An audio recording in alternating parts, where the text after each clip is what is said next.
the National Football League.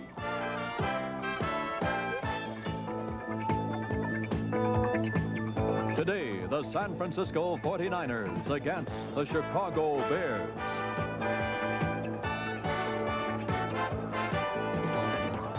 It is wet, it is chilly, and it is windy at Soldier Field in Chicago. And the fans who are here are bundled up.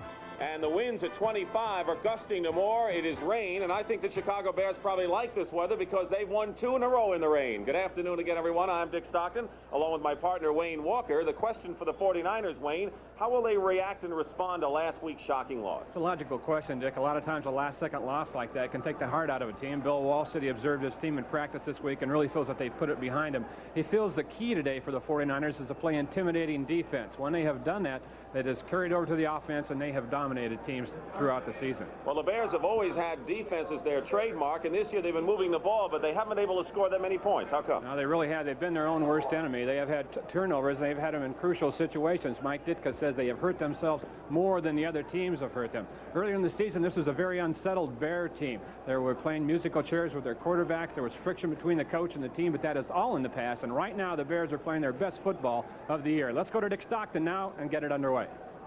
And there you're looking at Bob Thomas, who will be kicking off for the Chicago Bears. The San Francisco 49ers in white have won the toss and have elected to receive. Deep for the 49ers on the right is Bill Ring. On the left is Dana McLemore. So the 49ers, who had their road winning streak ended at 8 last week at Atlanta, try to start a new one. McLemore leading the team in both punt and kickoff return.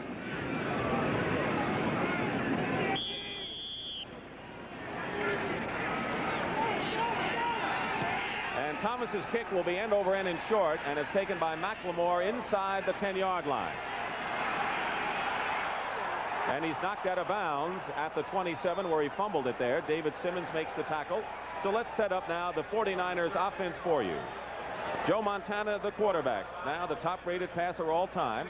Wendell Tyler and Roger Craig, the running backs. Dwight Clark, the leading receiver, and Freddie Solomon, who's been hampered with a thigh injury, is back as a starter. Paris, Ayers, Quillen, Cross, and Farnhorst, experienced with the exception of Paris, who's come on. Russ Francis, the tight end. They're at the 26, 1st and 10. That's completion percentage in the NFC. For Montana, Roger Craig in motion. And Wendell Tyler gets hammered as he stops short of the 30-yard line by Otis Wilson, the left linebacker. Let's check the Chicago Bears on defense for you. And they like to play the 4-3. They've had some injuries, and they line up with Hartenstein and Hampton at the ends. Tyrone Keys and Steve McMichael at the tackles. The linebackers, Wilson, who made the stop, Campbell outside, and very fine middle linebacker in Mike Singletary, Richardson, Frazier, Bell, and Durson. 2 rookies and 2 third-year players in the secondary. It'll be 2nd and 7 at the 29. Montana to put it up for the first time. He's got Tyler, who stopped at the 35. Shy of a first down. Gary Campbell, the linebacker, makes the tackle. So it'll be 3rd and less than a yard for the 49ers. Dick, you worry in a day like this when you're a passing team like the 49ers, will the weather bother you? But keep in mind they are a ball control passing offense. That is an indication right there. Those are just long handoffs for the 49ers. And as Mike Ditka told us yesterday, he says 49ers may pass a lot, but they're all possession-type passes. Many of them are. 3rd and 1, 3 tight ends. So Eason Ramson and Earl Cooper join Russ Francis. Here's Roger Craig, and he stops. He doesn't make it. Penalty markers fly, however, as Craig is tackled at the 35 by Mike Singletary, the middle linebacker who leads the Bears in tackles. The referee is Pat Haggerty, and holding against the 49ers. And so the Bears have a decision, either 4th down and 1 for the 49ers or 3rd down and more yardage. Well, the Bears will definitely take the play if they stop them short of the first down and get their defense off the field. Holding. Number 80. Offense. Decline. 4th down. So it is 4th down. And now Mike Ditka, who's in his 2nd year and resembling the late George Halas in many ways, including roaming the sidelines and being very involved in the game, will see his team get the ball first. Tom Morris will be punting for the 49ers. He's coming off superb back-to-back games, the best 2 of the season, averaging almost 46 yards per kick during the stretch. And deep, number 85, Dennis McKinnon, a very fine, good-looking free agent rookie who they like very much as a pass receiver.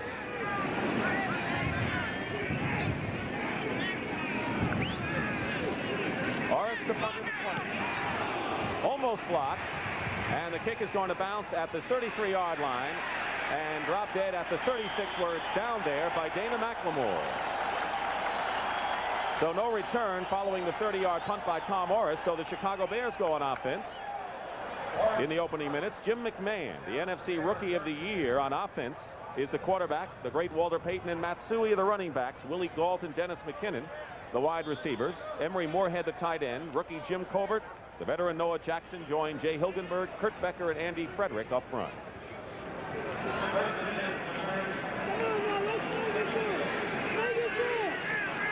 Two tight ends in there, Emory Moorhead and Jay Saldy, number 81 now. And in motion comes Moorhead. And a screen pass to McKinnon, the rookie. Almost broke a tackle and just about did, and picks up almost 9 yards on the play. Tim Collier, the cornerback, makes the tackle with help from Willie Harper. Let's check out the 49ers defense right now. Their base defense, Pillars, Kugler, and Board. Of course, Fred Dean comes in as much as they want, and they like him in there. Harper, Ellison, Reynolds, and Turner are the linebackers.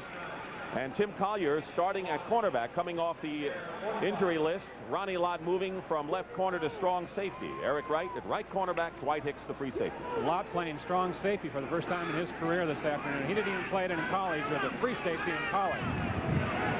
Matsui has come in, and he's playing the wing back and in motion right now with Walter Payton carrying.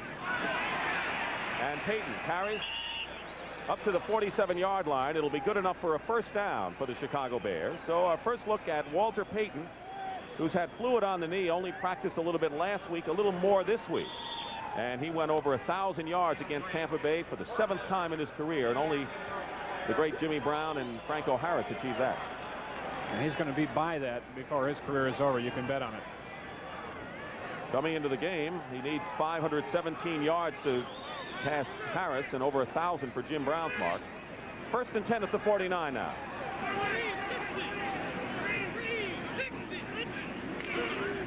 Play action from McMahon, and he's going to go up top, and here's Willie Gault. Tim Collier covering on Willie Gault, who is passed up the Olympic high hurdles, and in fact wanted to play both pro and compete in the Olympics. You see what he has done in the first 6 games and the last 6 games, and he has won with great speed. Ball was right there for him too, Dick. He could have come up with that ball very easily. Play action for the Bears. Jack Reynolds told us yesterday at the 49ers practice that the Bears are the best play action team in the National Football League. McMahon, he said, is almost a magician with the ball in the backfield. Of course, the Bears are very much aware of Bill Walsh's inclination to go down the list of plays to start a game. Brian Fashnagle is in there, and Matsui carries for the first time and gets past midfield. It'll be 3rd down and about 8 for the Bears. Lawrence Pillars, the left end, makes the tackle. A look at Matsui, who had the best day of his 4-year career, gaining 112 against Tampa Bay last week, and he really has done a good job in tandem with Payton. He's an excellent blocker, and that's what they've used him for most of the time, as a lead blocker for Walter Payton. But he got his own 100 yards last week against Tampa Bay, and when he was approaching that 100-yard mark last week, Walter Payton asked to come back in the game so he could block for him when he went over the century mark. Says a lot about Payton. Richard Blackmore, the nickel, back in there now for the Niners. 3rd and 7 at the 49. Out of the shotgun, McMahon. He can run it. Ron Ferrari's chasing him. First down to the 30. And McMahon goes out of bounds inside the 20.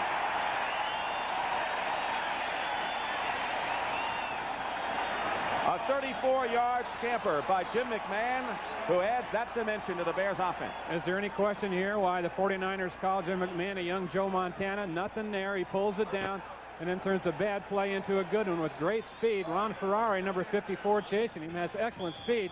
And McMahon just outlegs him to the sideline.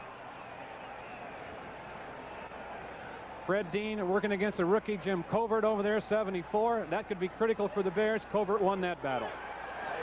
McMahon has come in the game averaging nearly 6.5 yards per carry. His longest run before that was 20 yards. So it's 1st and 10 for the Bears at the San Francisco 17.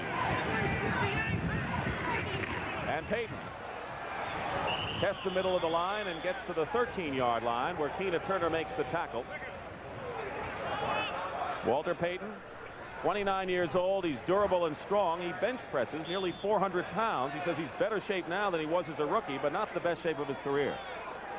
His teammates really like him. Suey, talking to him yesterday, said he's been my inspiration in the years I've been here. He's not selfish. He's a great blocker, and he's taught me a lot. And Jack Reynolds said about him, I worry every time he touches the football.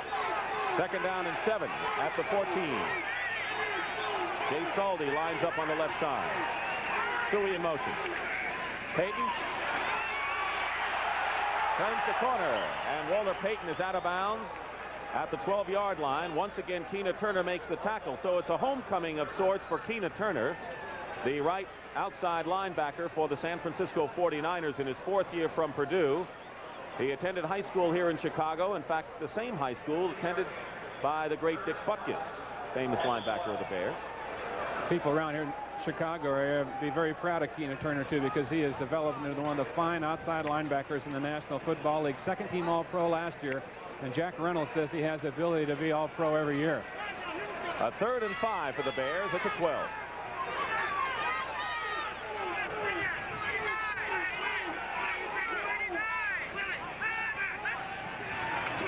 McMahon going for Marjoram, and he did not have control. He's out of bounds. Tim Collier was with him all the way. The ball got to Marjoram, but he did not have control. Out of bounds in the end zone, so it'll be 4th down. Marjoram, the 3rd-year receiver from Stanford, right here working against Tim Collier. The ball is right on the money by McMahon, but you have to have control and have both feet down. Both feet down, but you can see he was bobbling it in the end zone. So on 4th down, Brian Baschnagel will hold for Bob Thomas, the most accurate field goal kicker in Bear history. A 29-yard attempt. 6 for 6 inside 30 yards for Bob Thomas this year. And he's still perfect. 29-yard field goal by Bob Thomas, and the Chicago Bears have taken the lead. The big play was Jim McMahon's 34-yard scamper.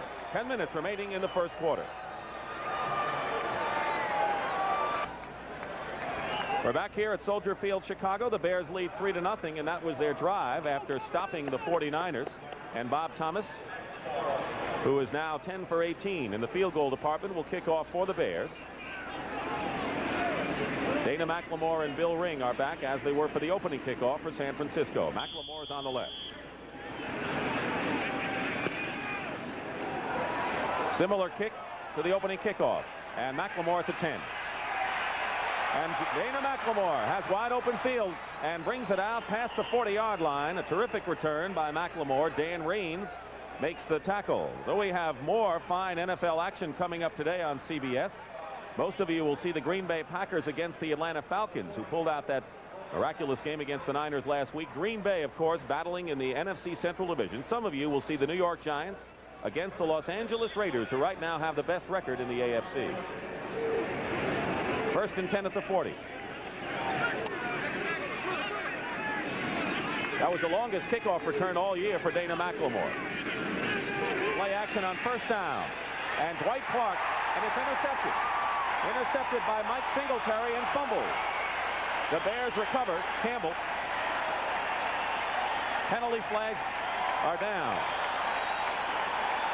And Wayne, it looked like the pass was between the deep man Clark and the short man Wendell Tyler.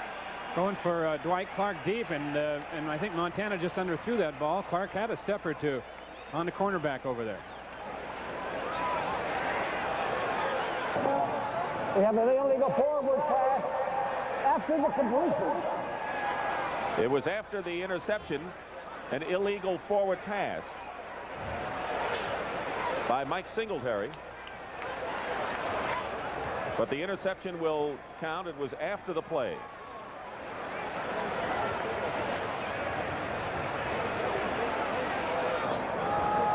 Illegal forward pass after the completion.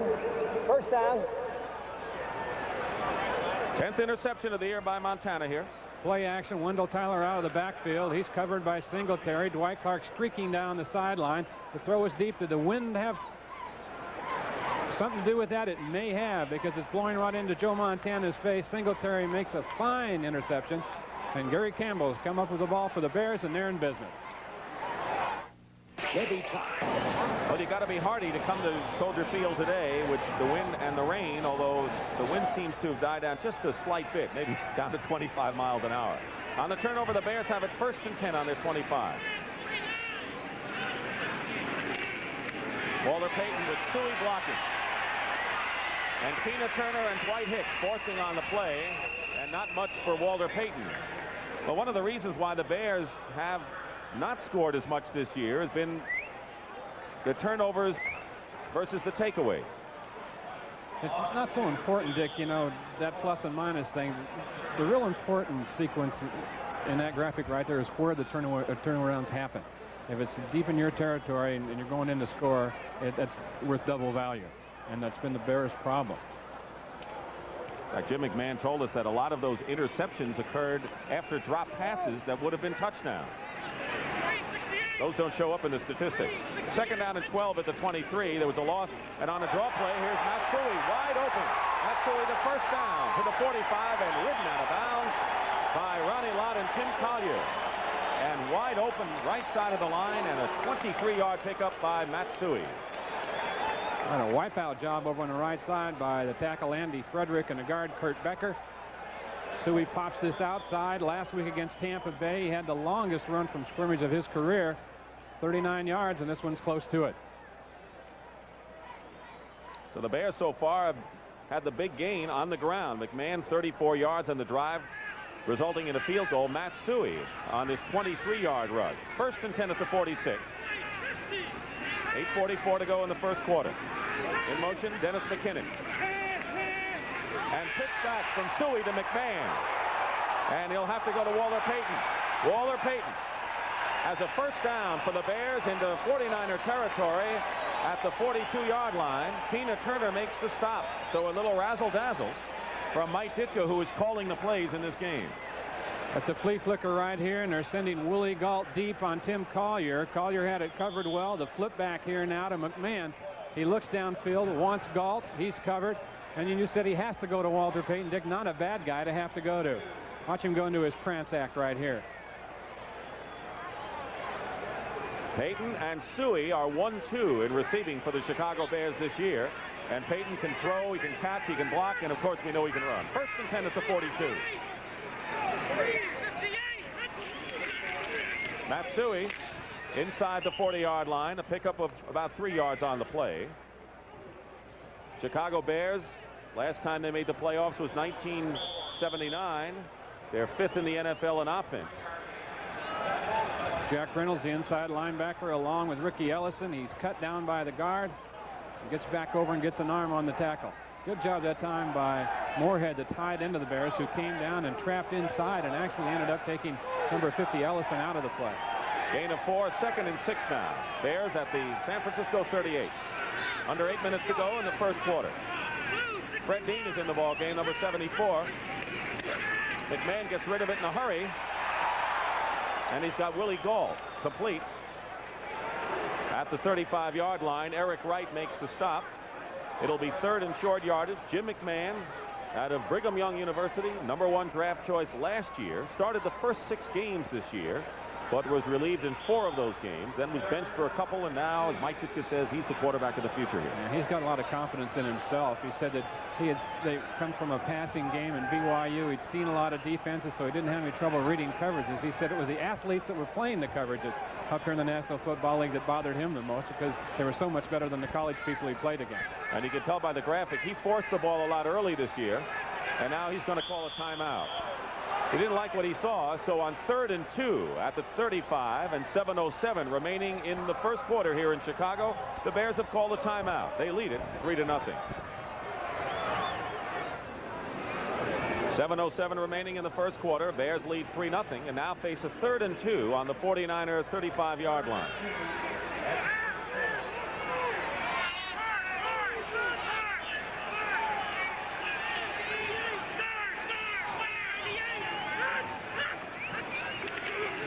And it's going to be Matsui stopped And he hit a brick wall at the 35-yard line, stopped cold by Ronnie Lott. Excellent job that time by Lott, as we said, making a start at strong safety. Strong safety turns out to be an extra linebacker against the running game. Carlton Williamson is usually in there for the 49ers. He's excellent at it. That time, Lott read the tight end's block and was up immediately. So it's 4th down, and the fans here wanted the Bears to go for it on 4th and 3. Instead, Bob Parsons will be punting for the Chicago Bears. Veteran from Penn State. 12th year. Has also played tight end. Dana McLemore is deep. He's got the lowest gross punting average in the NFC, just over 37 yards per kick. He's at midfield.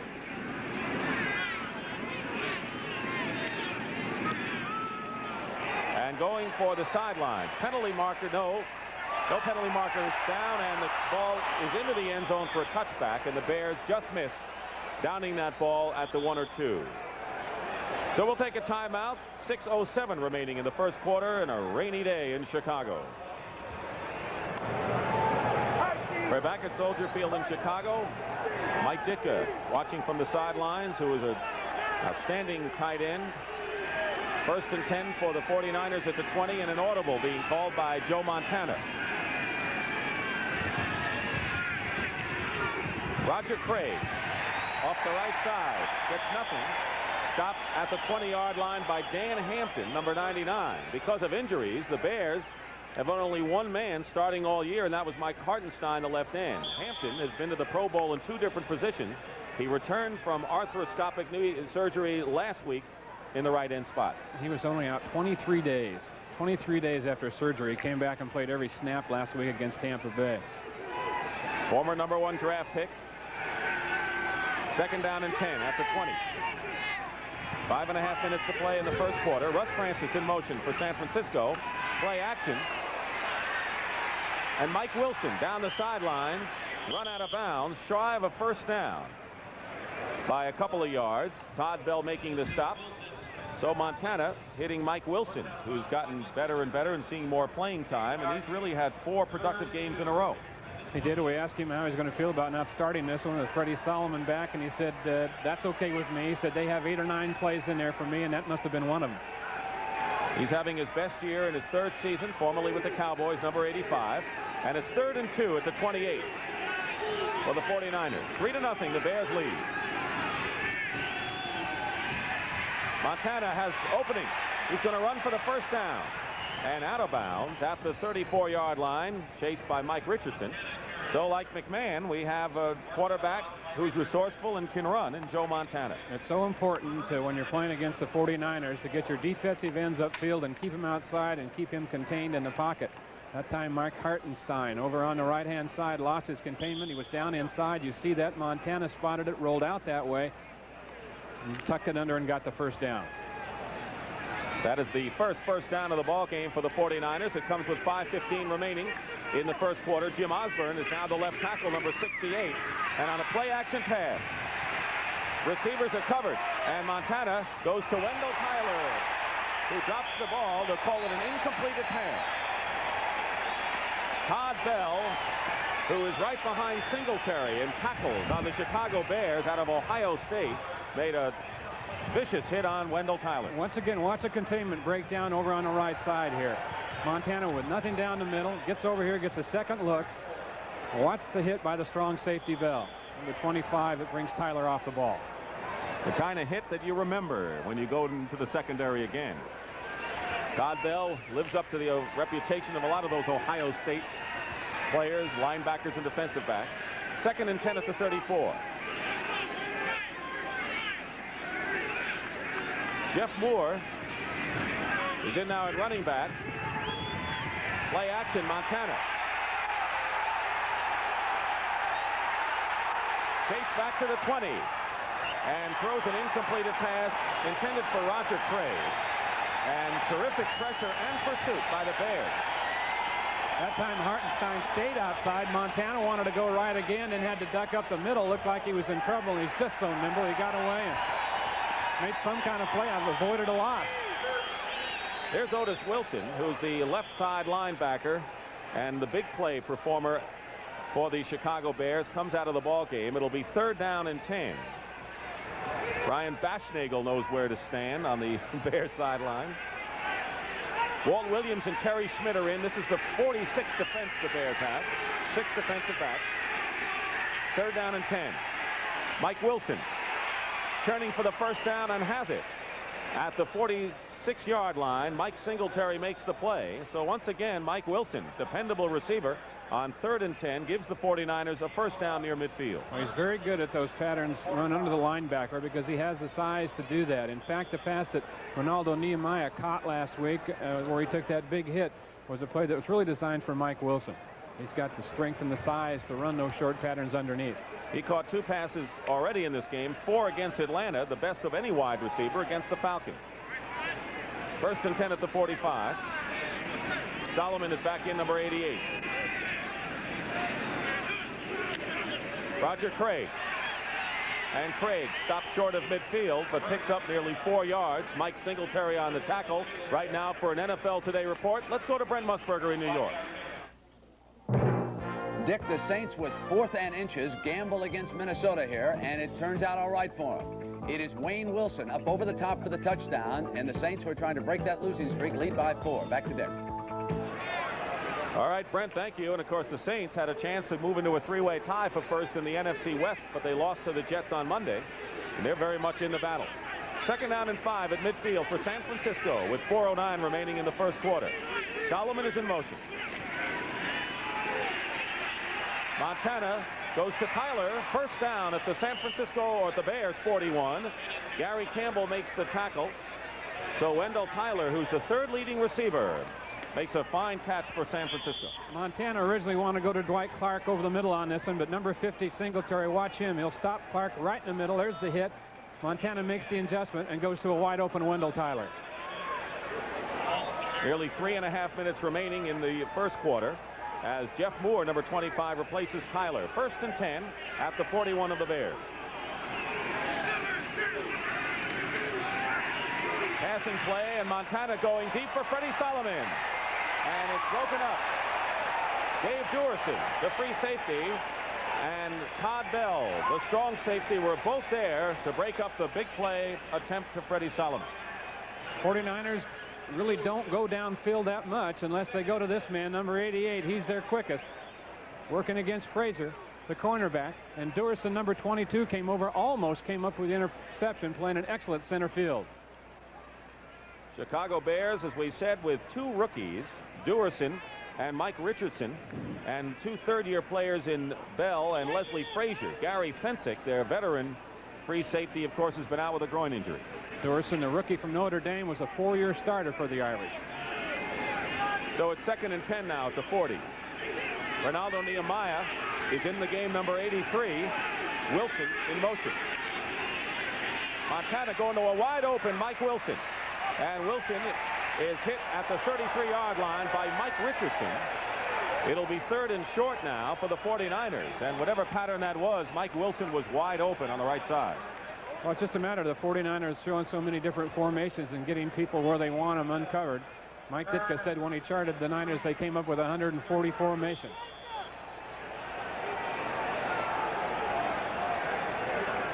Here it is right here. Wilson in motion out there. Solomon down deep. Clark to the inside. That took people with him. And Wilson was right open out on the sideline. Montana now is 5 for 9 for 42 yards. It's 3rd and 3 at the 33.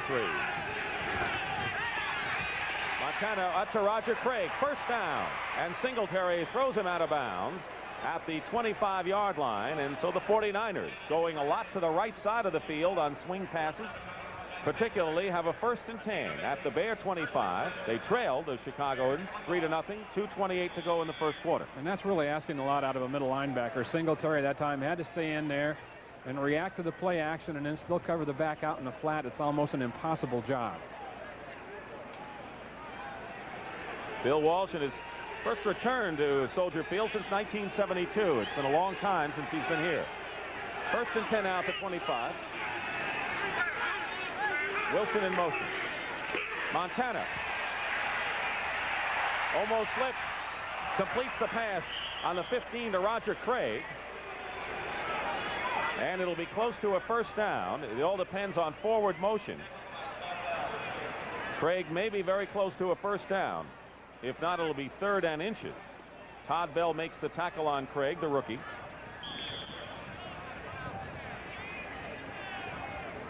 Wind gusting from Lake Michigan on a wet afternoon in Chicago. You saw the Saints touchdown.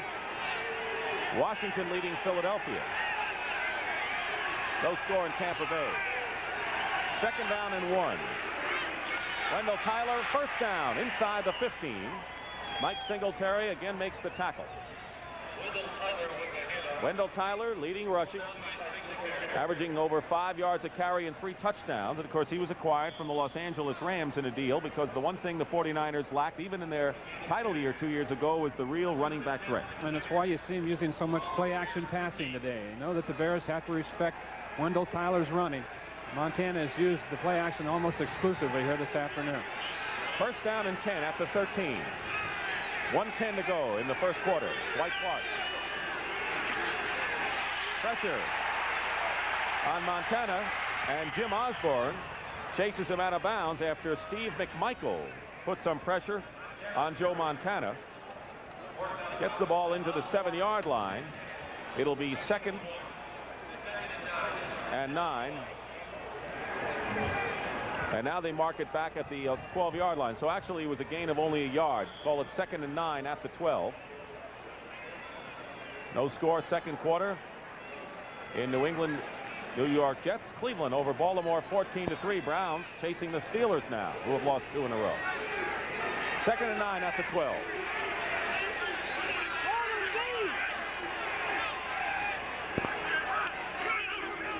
And there is Wendell Tyler on the right side, who's hit inside the 10-yard line by Dave Duerson. And one thing the Bears are doing, they're hitting crisply out there. It'll be 3rd down and about 3 for the 49ers. Misdirection that time by the 49ers, taking advantage of the quick reactive defense of Chicago as they got around Osborne that time. It'll be 3rd down and 3 yards for the San Francisco 49ers, who have lost 3 of their last 4 games.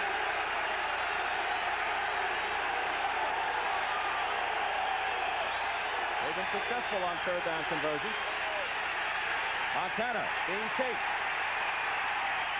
No one there. No flags down, incomplete, and it'll be 4th down as Freddie Solomon was the intended receiver, but the Bears were all over him.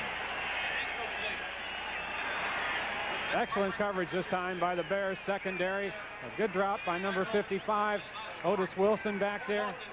Number 27 is the rookie Mike Richardson. Montana had nowhere to go, rolled out and threw it away.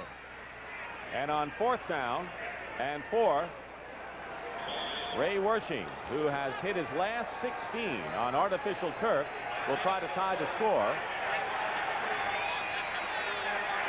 This will be a 24-yard attempt with Montana holding. And the kick is good. So it's now 17 in a row for Ray Wersching, who has had a fine year, 22 of 25. And they're not fair weather fans. They're here, and we have a tie score.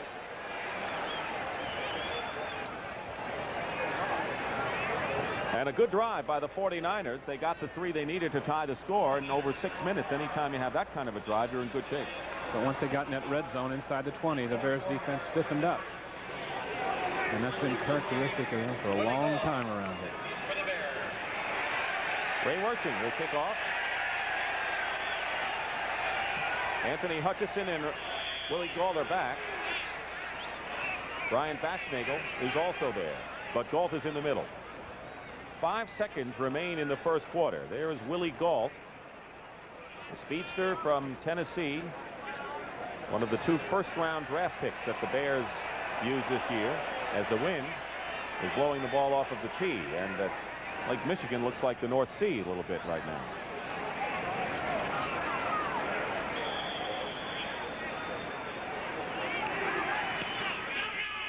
Wersching kicking off, and it's Willie Gault at the 7. Runs into Richard Blackmore at the 27-yard line, and that will take care of the first quarter as Bill Ring and Blackmore make the tackle. There is Lake Michigan, and let me tell you, the wind is fierce. The score after one quarter, the Bears 3 and the 49ers 3. This is Dick Stockton along with Wayne Walker at Soldier Field, Chicago. Start of the second quarter. 3-3 is our score. The Bears come out 1st and 10 on their 27-yard line. Jim McMahon, the quarterback. And Walter Payton on the right side. High stepping it to a first down. And Dwight Hicks rides him out of bounds. But not before Payton gets past midfield. And a good block by the wide receiver Dennis McKinnon and a gain of 29. Payton lined up as a wingback or at the left here. Took it right there, got some good blocks, and then outrun everybody to the sideline and turned it up. You see Becker number 79 out in front of him. And it was Dwight Hicks who came over for the stop. Misdirection here, a couple steps by both linebackers. They see Payton going the other way, but they can't get back in the flow. And Becker number 79 out in front, as I said. So 3 solid gains on the ground for the Bears thus far. McMahon with a 32-yard pickup leading to the field goal. Matsui picked up 23. Payton on a 29-yard gain. They're at midfield. Emery Moorhead in motion. Play action on 1st and 10. McMahon chase. And Dwayne Board is going to grab him and throw him down right there. And now Board and Kurt Becker, the right guard, got tangled up a bit. Loss of 2. It'll be 2nd down and 12. Is that counted as a sack? If it is, what do you think Fred Dean's going to say about that? That's a garbage sack, and maybe he has a point there. San Francisco 49ers coming into the game, leading the NFL in sacks. Dean calls Board the garbage man because he gets a lot of those kinds of sacks, but Dwayne Board says he'll take him. There's number 74, Fred Dean, and he'll be working against, we said, the rookie Jim Covert over on the left side of the Chicago Bear offensive line. 2nd down and 12 at the 48. Opening minute of the second quarter. 3-3 to score here in Chicago. And here comes Matsui looking for an opening and gets back to maybe the line of scrimmage. Right now for an NFL Today report, let's go to Brent Musburger in New York. Brent. Dick, the Eagles are playing pretty well against the Washington Redskins. Here's their tying touchdown. Jaworski will go to his fullback, Hubie Oliver. Deadlocked at 7 now. And let's go back to Soldier Field and Dick Stockton. Somehow it seems the Eagles always play the Redskins tough.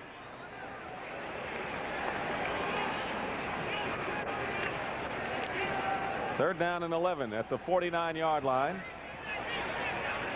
They send Willie Gall out to the left. Ed Marjoram, Dennis McKinnon out to the right in the shotgun formation. McMahon will run it. And coming from behind is Jim Stuckey to make a good play on McMahon. And if Stuckey hadn't gotten there, McMahon might have made a first down out of it. He is stopped short by about a yard. The crowd wants the Bears to go on, but they're going to send in Bob Parsons. McMahon has a great sense of where everyone is out there around him. That time he stepped up, Dean went in behind him. And then as he came out over here on his run, number 34, Walter Payton, gave him a good block.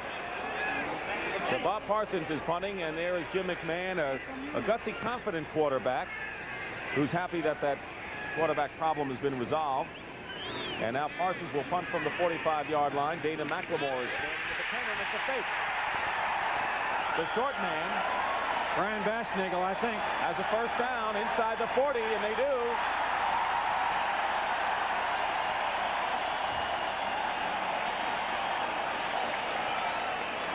Brian Baschnagel, the short man. He's 84 right there, the short man. A good job up front, a big hole for him. He only needed a yard and got about 3.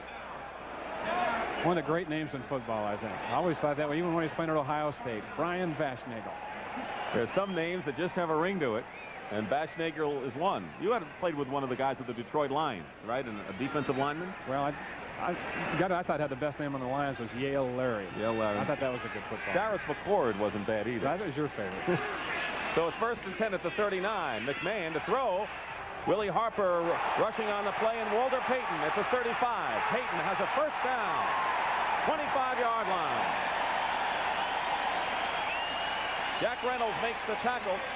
And Noah Jackson, the left guard, with a big block. And the Bears moving the ball. We have a penalty marker also down at the 25. Look how long McMahon holds this ball. The longer you hold it on the screen, the better it goes. Jackson, number 65. Watch his block right there on Ronnie Lott. And Payton gets some more. It appears to be against the Bears. Delay the game. Spiking the ball, number 34. Spiking the ball, a delay of the game penalty against Walter Payton. And that is a call you rarely hear. Definitely the first time we've seen it this year. Maybe that call some once in a while for taunting, but I didn't get that out of that call. The Bears are the 5th most penalized team in the National Football League, and now the referee Pat Haggerty will mark it off. He'll spot it at the 30. You know what the crowd thinks of it. Delay of the game. Spiking the ball after the play was over. Number 34, offense, 1st and 15. 1st and 15. They could get Pete Rose a lot on that call, couldn't they? Payton now has caught for 27 yards, rushed for 29, and 56 yards total offense for Mr. Do-It-All with the Bears. 1st and 15 at the 29. 3-3 to score. McKinnon in motion. And Tina Turner with a penalty flag down. Fumble. McMahon loses it. Turner loses it. And it may be out of bounds. Let's see what they call. Jack Reynolds was the last man to go after the ball. Then the flag was thrown just as Tina Turner got to McMahon. Holding offense. So whoever responsibility it was to keep Tina Turner out of there was holding on the play. I think he twisted an ankle or something on that play too. You can see him hobbling around a little bit. He came from a blitz on the outside, the right-hand side. He used his great speed. Got back there immediately. Tina Turner, a linebacker who's in on just about every defense that the 49ers use. Holding number 65, offense, decline. And now Noah Jackson is saying, not me. They're declining the penalty and taking the loss back at the 43-yard line, and Noah Jackson better watch it, otherwise he's going to be hit with unsportsmanlike conduct. They could get some more tacked on. So they're just calling it a sack, saying McMahon was in the grass. Here it is right here. Turner on the outside. And he was. Called him in the grasp of Tina Turner before the ball went loose. So no fumble. They called it a sack. The penalty was declined. 14-yard loss as a result of the sack. McMahon on 2nd down and 28 to Matsui. Matsui looking for room and head down, barrels inside the 35-yard line. And a good pickup on 2nd down. It'll be 3rd. They have to get to the 14-yard line. Eric Wright and Jim Stuckey make the tackle on Matsui. There's Stuckey, former #1 draft choice in his 4th year out of Clemson. Comes in and switches around on this defensive line, a lot like the rest of them do. Has played both ends, as does Dwayne Board, as does Lawrence Pillars, as does Fred Dean. They move their people around, get everyone involved on that defensive line. Under 11 minutes remaining in the first half. Windy day. The rain may have stopped a bit, and I think it has, but it is still chilly and windy. 3rd and 19 at the 33, and there's the pitch inside to Matsui from McMahon, and Suey gets inside the 25-yard line. It's 4th down, and Bob Thomas is going to come on to try to give the Bears a lead. Stuckey again on the tackle. So we're seeing some frills. I think Stuckey's left shoulder's bothering him. We did see some frills on that play. That was a planned rollout left by McMahon, and then a shovel pass to Suey. And Mike Ditka brought that one with him from Dallas. I've seen the Cowboys run that one. That will count as a forward pass. Bob Thomas will attempt a 39-yard field goal. He is only 3 of 11 this year from beyond 30 yards. 0 for 2 as you saw, between 30 and 39. Holding is Baschnagel. And he fumbles the snap. And Eric Wright picks it up for the 49ers, and they'll take over at the 32-yard line, or the 33. So Baschnagel couldn't handle the snap from center, and the 49ers will take over on offense. Trouble with the snap here now. Remember Mike Ditka, we told at the top of the show, said that his team is has hurt themselves more than other teams have hurt them. Indications right here on this drive. A couple penalties put them in a hole. They had a chance to get 3 points right there. Couldn't handle the snap, and that's exactly what Ditka was talking about. Joe Montana, 7 of 12 for 59 yards. He has thrown 1 interception. With 9:50 to go in the first half, 1st and 10 for the 49ers on their own 31-yard line. They're still tied 3-3. Play action, Montana. Hampton all over. Finally gets rid of the ball, and it's incomplete. Singletary is saying, what about grounding? Because we didn't see any 49er receiver downfield, and Hartenstein, along with Hampton, rushed Joe Montana. Things broke down for the 49ers that time. You see Francis coming in, trying to get a block on somebody, can't find it. Still looking for a block because he's not looking back for the ball. So it looked like they were trying to go to Russ, who last week did not catch a pass, but he caught 5 the week before, and he's come on. It is 2nd and 10 at the 31. Montana drills it to Freddie Solomon, close to a first down. Leslie Frazier, the right-hand cornerback, makes the tackle. So Freddie Solomon, who lined up briefly and took part in 5 plays against Atlanta. He's had a muscle pull in his thigh, and of course there was a lot to do in San Francisco about some of the players, and even Bill Walsh doubting how fast Solomon was getting back in action. I kind of doubt that about Fred Solomon. I think that if he could play, he would, and you can't judge. I learned that in the 15 years I played. Some guys can come back from injury sooner than others. Their threshold is different. Solomon's the kind of guy that'll play if he can. Anyone who knows Solomon should know that. 1st and 10, Roger Craig, left side. Hampton gets an arm around him for a couple right now for an NFL Today report. Let's check in with Brent Musburger in New York. Dick, 2 more records for Big John Riggins. The 13th straight game that he has rushed for a touchdown in the National Football League. 20 rushing touchdowns in 1 year, also a mark. Let's go back to Chicago, and here's Dick Stockton. Thank you very much, Brent. And the Washington Redskins leading, and of course the Redskins and the Cowboys, who beat the Cardinals on Thanksgiving Day, headed for that showdown. 49ers have rushed for only 27 yards, 11 of them by Wendell Tyler. 2nd and 7 at the 45, and Tyler is going to lose some here. Loose ball, and they blew it dead at the 42-yard line. It'll be a loss of 2 yards. Richard Dent and Mike Singletary came in. 8th-round draft pick from Tennessee State, was injured in preseason, but they like him as a good prospect. Unusual defense by the Bears that time. They had 2 linebackers. Look at him. Campbell and Singletary right there, and Wilson on the tight end. They used up the tight end, and Singletary hits the gap on a blitz. So 3 linebackers over on the same side of the field that time for the Bears. Wilson, Campbell, and then Singletary up the gap. And if they think the 49ers show a lot of formations on offense, the Bears show a lot of fronts on defense. 3rd and 9 at the 43. We have 8 minutes remaining. Bill Walsh, who had a chance to even his career record with the 49ers, but lost to Atlanta last week. Montana being chased back, looking for receivers, going to Dwight Clark, and Kerry Schmidt knocks it out of bounds. So the veteran Kerry Schmidt in his 10th year covering Dwight Clark step for step.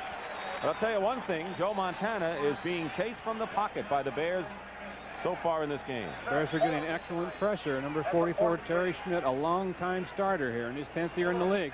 Knows that when Montana gets in trouble, he looks for number 87, and he was on him like an extra shirt.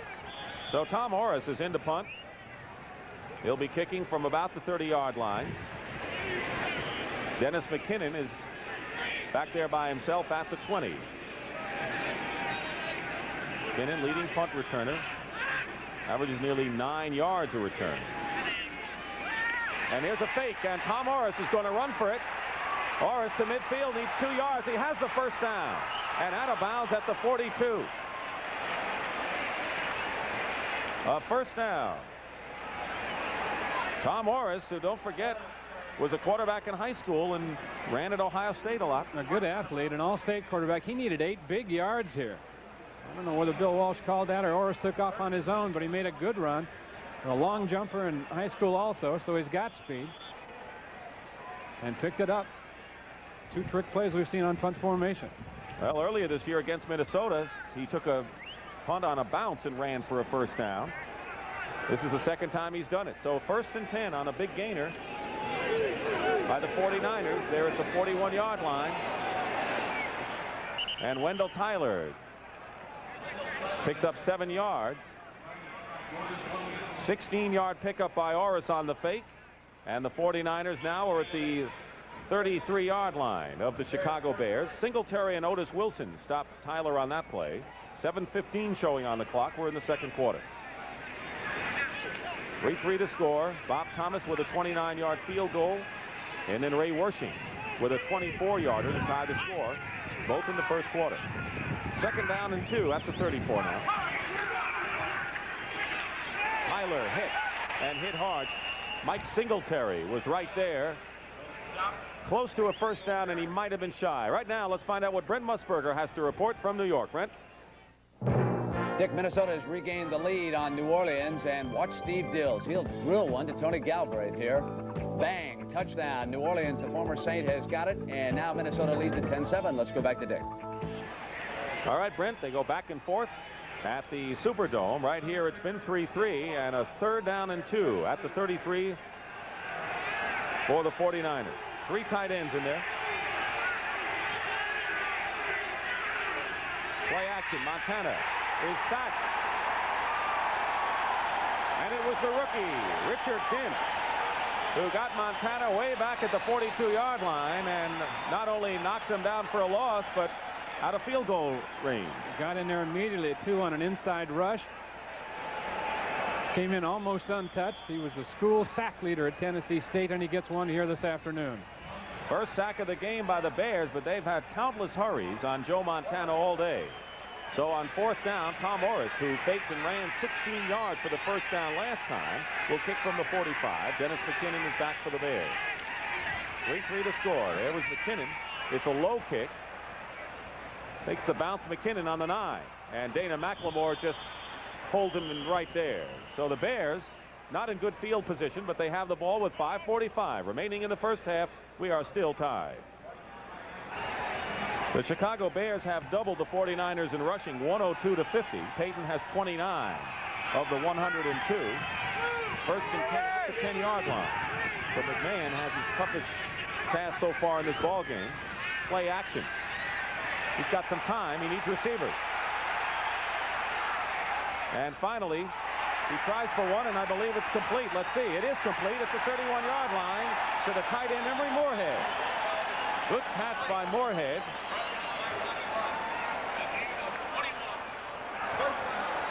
Official right there. Moorhead down on one knee, but has good control before his head slides out of bounds. Good call. And Ronnie Lott was right there with him, but Moorhead made the stop. A gain on the play of 20 yards. So it's first and 10 now at the 31-yard line. So McMahon's bullet toss gets the Bears out of trouble. And his nimble feet. 5 minutes to go in the first half. McMahon looking deep, and Tina Turner has a hand on him. Third sack of the game for the 49ers, and right now for an NFL Today update, let's check in with Brent Musburger again in New York. Dick, Philadelphia is playing a strong game against Washington. They come right back after that last touchdown. 3 plays. Jaworski 17 yards now to Mike Quick. 10 touchdowns on the season for Quick. They're deadlocked at 14. Let's go back to Dick. Well, they're playing him tough. Meanwhile, the Bears and 49ers are playing tough, where Jim McMahon, percentage-wise, having a fine day so far, 7 of 9 for 83 yards. Now faced with a second down and 13. Ball at the 27. Less than 4.5 minutes remaining in the first half. High score. Dumps it off to Matsui. Matsui to the 30, 35, and Suey will have a first down at the 41-yard line. And he got there by virtue of second effort. Ronnie Lott had him. And Suey battled his way for a first down at the 41.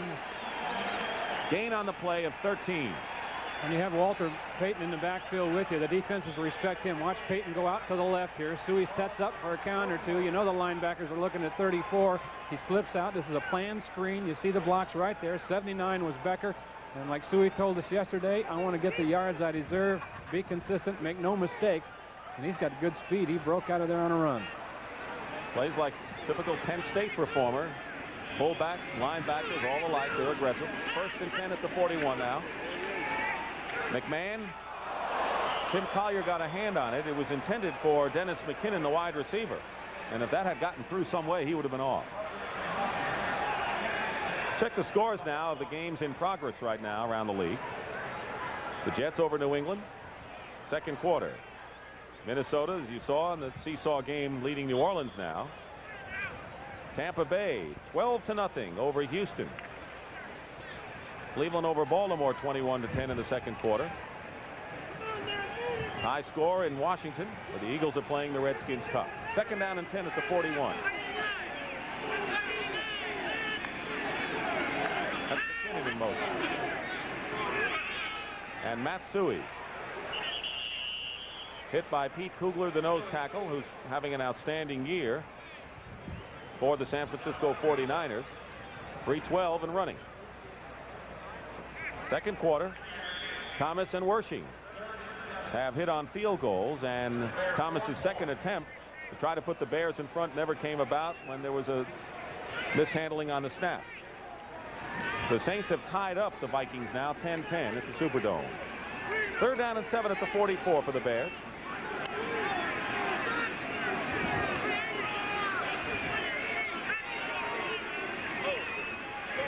Dean is trying to get to McMahon. So is Stuckey. McMahon's going to run for it. And he dives and may have the first down. Let's see where they spot it. Ronnie Lott drove him out of bounds. And now it appears that they're short by less than a yard. Remember what Bill Walsh told us before the game yesterday in practice about how the defense is going to key the effort. What do you think so far? They've been getting a pretty good effort. And they are up for the ball game, no question about it. But McMahon is just tremendous back there, avoiding the rush and getting away from people. The 49ers are sending a lot of people out, and then he does look just like a Montana back there, the way he gets out of trouble. Well, they're going to go for it. You saw Mike Ditka. He's sending in 3 tight ends, Jay Saldy and Pat Dunsmore, a rookie from Drake, joining Emery Moorhead. So it'll be fourth down and 1 yard to go with the ball at midfield. I would think with a nimble McMahon and with a Walter Payton and a Matsui and 3 tight ends, 1 yard should be something the Bears could get here. Payton likes to leap over the top in these situations. It's a full yard, not inches here. McMahon himself, he's got it. McMahon's got enough energy. He was playing around in practice yesterday like he was one of the ball boys, wrestling with people, playing catch with anybody he could find to play catch with. If you didn't know McMahon was the quarterback of the team, you'd say, boy, he must be a relative of one of the coaches or owners here. He was having a good time. They may measure here, but it looks as if, well, let's see. I don't know now. They spot the ball to the midfield side of the 49, and it may be awfully close. I don't think Mike Ditka likes where they spotted that ball at all, because they may come up short.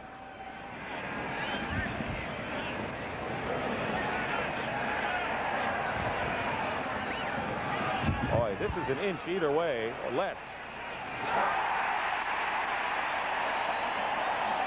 So the fans here who have braved the cold and the wet have something to smile about right now. First down. Stuff in the middle. Number 50 is Ricky Ellison. 64 is Reynolds. Kugler, the nose tackle, goes sideways. They do a pretty good job of stuffing it up in there, but McMahon gets that extra inch, and that was the first down. We have 2:17 and running now, and the Bears first and 10 now at the 49-yard line. McMahon fake short, going long, wide open. Dennis McKinnon, touchdown.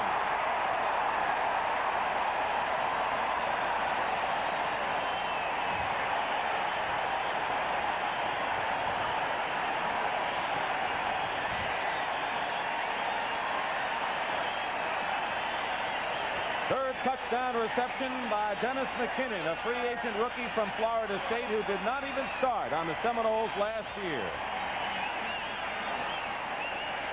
McMahon rolls out right off the play action, looks downfield only at McKinnon, flagged him there as McKinnon gave Collier an outside move and got him tied up a little bit, and then streaked it downfield and was open by about 3 steps, and McMahon had it right on the shelf for him. And now Bob Thomas will try the conversion. He is 27 of 29 this year, holding his Baschnagel, and the kick is good. So Dennis McKinnon, who actually drafted the Bears, they told us, by studying the Bears wide receiver situation, thought he could make the team and did. Here it is. Here it is right here now. Now remember, McMahon's rolling out to the right. Is going to fake a short pass right here on this outside move. Call your bid on that and watch McKinnon go the rest of the way. 49 yards for the score for the rookie McKinnon for the Bears. McMahon and him hook up, and the Bears have the lead here now by a score of 10-3. There's a scoring drive, and the Bears went 90 yards. They started at their own 10-yard line to take the 10-3 lead, and for McMahon, his 8th touchdown pass of the season and his longest touchdown pass of the year. 49 yards. He threw a 50-yard pass at Minnesota last year. But the Bears lead at 10-3. Their kind of weather, as we said right at the outset. And Bob Thomas will be kicking off. 2:04 remaining in the first half. Dana McLemore back there along with Bill Ring. But it's McLemore at the 6. Fumbles it. And it's down there at the 7. Brian Cabral, terrific hustling performer who started his career in Atlanta, then went to Green Bay. So the Bears defense playing a superb game so far. Now really aroused with less than 2 minutes to go. Our 2-minute warning right now. The Bears lead at 10-3. This is Dick Stockton along with Wayne Walker here at Soldier Field, Chicago. We've just had our 2-minute warning. The San Francisco 49ers have all of their timeouts remaining. 1:55 showing on the clock. The Bears lead at 10-3, and the 49ers starting from their own 7-yard line. It's a 46 defense for the Bears. They got Walt Williams and Terry Smith as the 2 extra defensive backs. Montana in the end zone, going for Clark, and threw it out of bounds. And I think he was intending to throw the ball out of bounds. Everyone was covered. Good job by the Bears secondary, and they do have to be careful down here. The 49ers do. Ball on the 7-yard line. It cuts down what they can do by about 50% in this situation. Bears dominating the yard story. In fact, they've done that throughout the season. Montana is 8 of 16 for 70 yards and 1 interception. Mike Wilson has caught 3. Craig and Tyler 2 each, and Freddie Solomon caught the other pass. 2nd down and 10 now with 1:47 on the clock.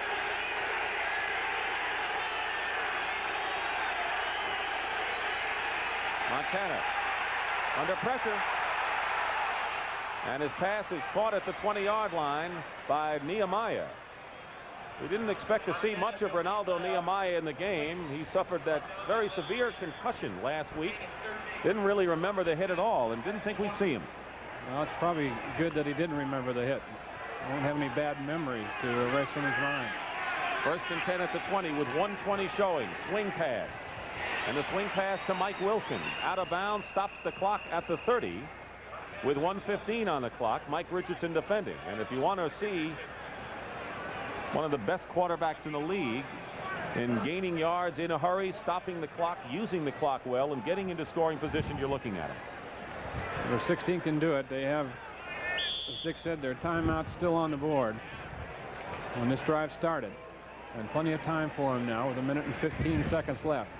Of course, the Bears were in a situation, if they had stopped the 49ers, to call timeouts of their own so that they would have another chance to score.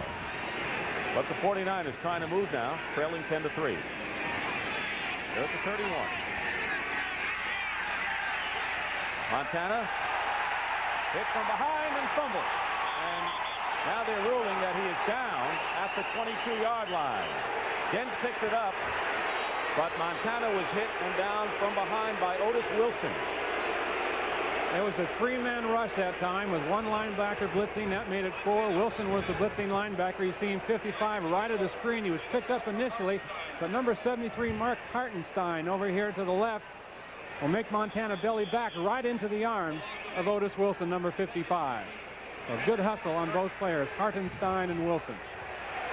So it's now 2nd and 18. Penalty flags fly. Roger Craig on a deflection can't hold on. Mike Hartenstein got a piece of it, and it'll be 3rd down. But as we said, a penalty marker. Man in motion against the 49ers. Mike Hartenstein leads the Bears in sacks. He has played in every game in his 9-year career. Well, he's got a great work ethic too, Dick. He hustles hard in practice, works hard in the Yelling offseason. motion, number 81, offense, decline, third down. Russ Francis in motion, talking about Hartenstein.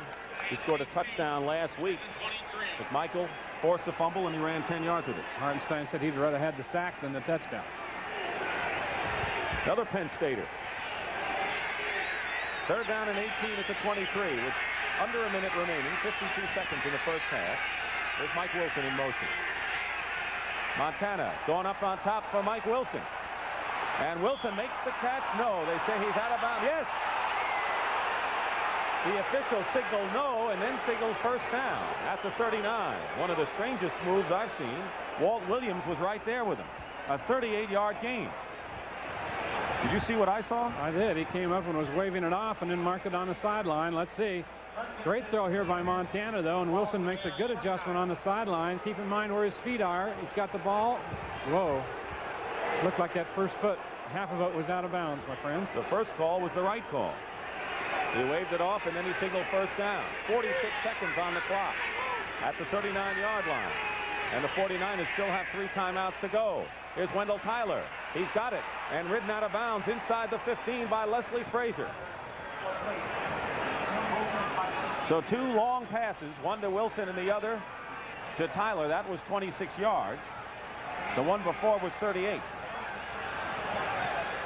Good protection now. As I said, the Bears just rushing 3 men and once in a while an occasional linebacker. Maximum protection for the Niners. And Tyler out of the backfield for the catch. Now it's first and 10 at the 13 for the 49ers with 39 seconds to go in the first half. 64 yards and 2 pass plays. Montana finds Russ Francis, who goes out of bounds. Let's check. No, it's Dwight Clark. And that's Clark's first reception of the afternoon. So the 49ers leading receiver grabs that one at the 5. Todd Bell made the hit on Dwight Clark.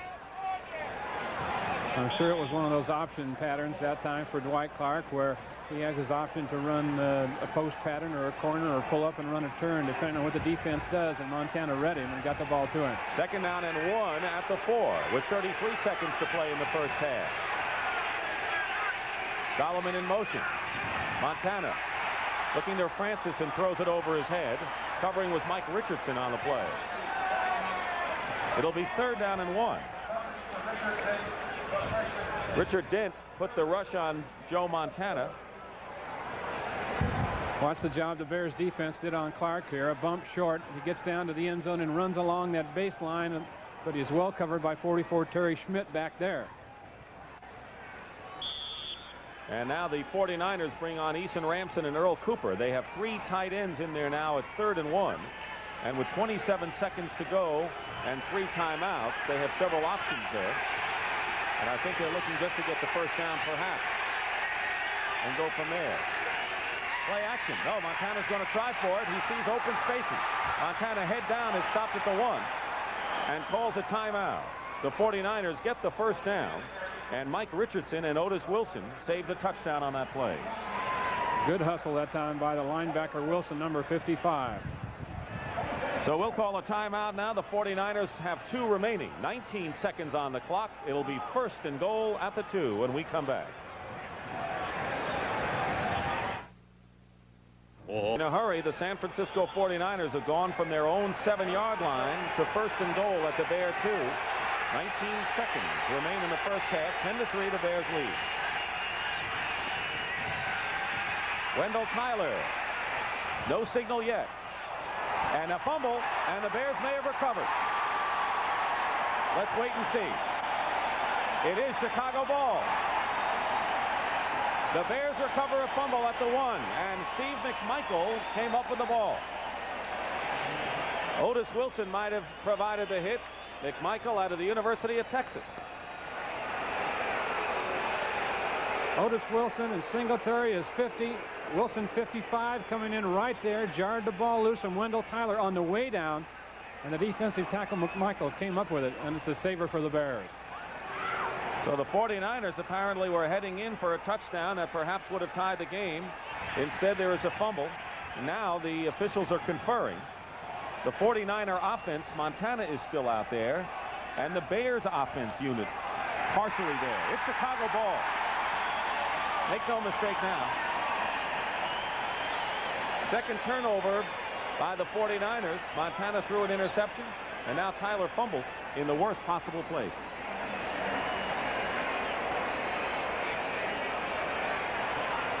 "11 seconds remain in the first half. And the Bears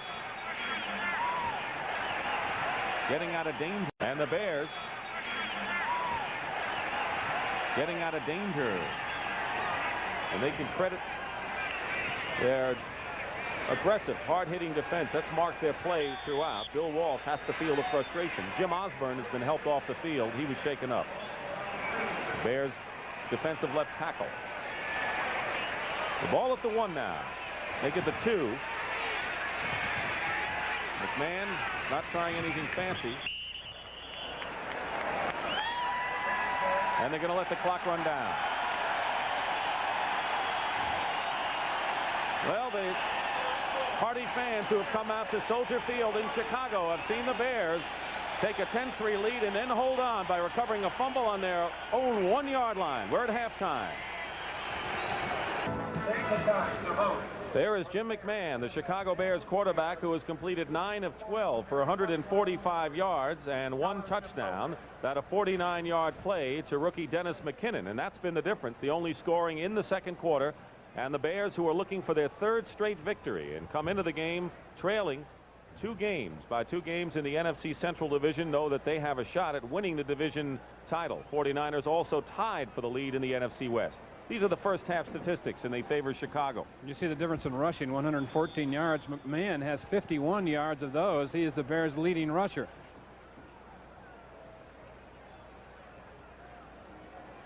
He has 29 yards and 5 carries. Over on the 49ers side, Joe Montana is 13 of 23 for 167. 1 pass intercepted. Peyton has the 29 yards. McMahon has the 51 yards. That's right. McMahon 51 yards and averaging 10. Of course, that 32-yard gain was the big one. Well, just the one big play, the touchdown pass from McMahon to McKinnon, is the difference in this ball game. Ray Wersching will be kicking off. The Bears will receive as we start the second quarter. Willie Gault will be the deep man. Brian Baschnagel is to the left. And Ken Marjoram to the right. There's Willie Gault. That emblem on the shoulder of the Bear uniform is an H, and it symbolizes George Halas, the founder of the Chicago Bears and one of the founders of the NFL, who passed away earlier this year. I kind of hope they keep that on there forever. They should. Wersching's kickoff to start the second half. And Willie Gault to the 8. Willie Gault to the 30. And out of bounds at the 31-yard line by Ray Wersching, the kicker.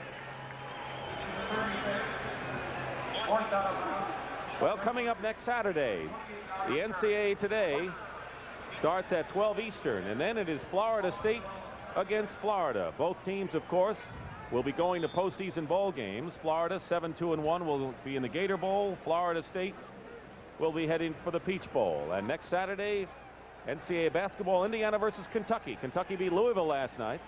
Bobby Knight against Joe B. Hall, 4 o'clock Eastern. 1st and 10 at the 36 now. And Walter Payton brings it out to the 41-yard line. Stopped by Jack Reynolds. Payton had 29 yards rushing in the first half. You could have fooled a lot of people, Dick, if you would have guessed that Walter Payton would have just had 5 carries in the first half of this game for the 29 yards you mentioned. That was an almost 6 yards a try, though. Second down and a long 4. 10-3, the Bears lead the 49ers. 5-7 coming into this game. And Matsui and Payton blocking Willie Harper. Matsui barrels his way and close to a first down. Ricky Ellison the rookie inside linebacker for the 49ers. Ellison's the rookie and Jack Reynolds the 14-year man. But Suhey close to a first down. You mentioned it, Peyton, showing how versatile he is. He went for Willie Harper's ankles, the outside linebacker, and put him on the ground.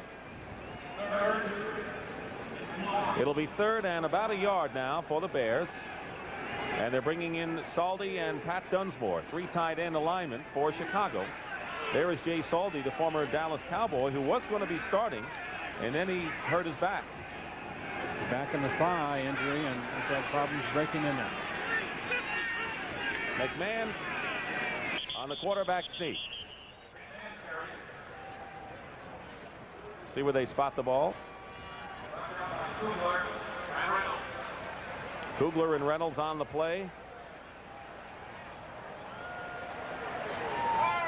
And let's see where they put it down. Last time it was awfully close, and this is a first down by the length of the football. So a first down for the Chicago Bears at the 47-yard line, leading 10-3. We knew we would have our share of no-shows today, but I think that we do have a pretty good crowd, an enthusiastic Chicago Bear crowd, and they came prepared. No question. I think these are all the same people that used to be in Wrigley Field. Sure. First down average, you saw Chicago doubling San Francisco's output. 1st and 10 at the 47.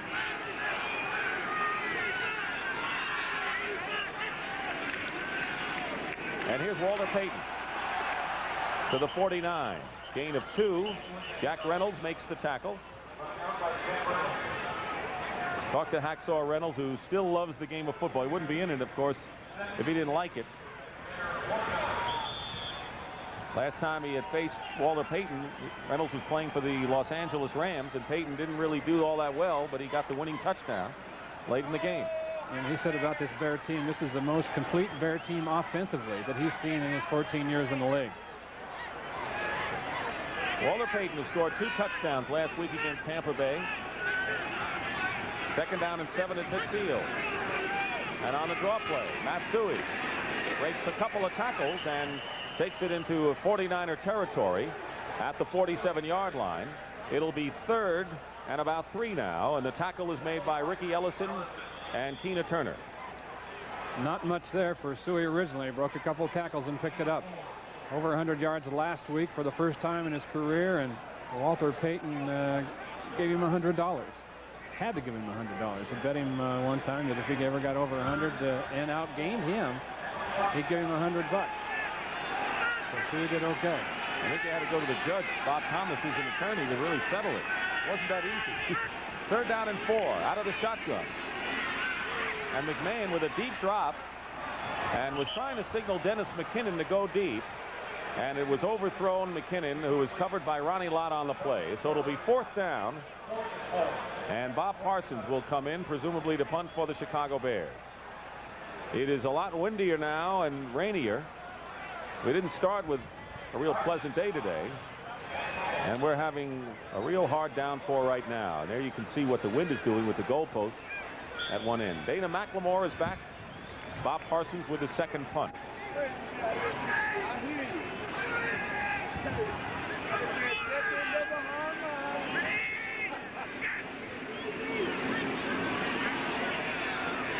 Shift in the line, obviously trying to draw him offside with 4th and 4.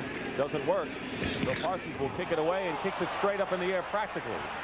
Goes about 20 yards or so, bounces on the 30, and it's down there by Emery Moorhead at about the 30-yard line. So we're going to take a break right now. 10:45 remaining in the 3rd quarter. That was a 16-yard punt by Parsons.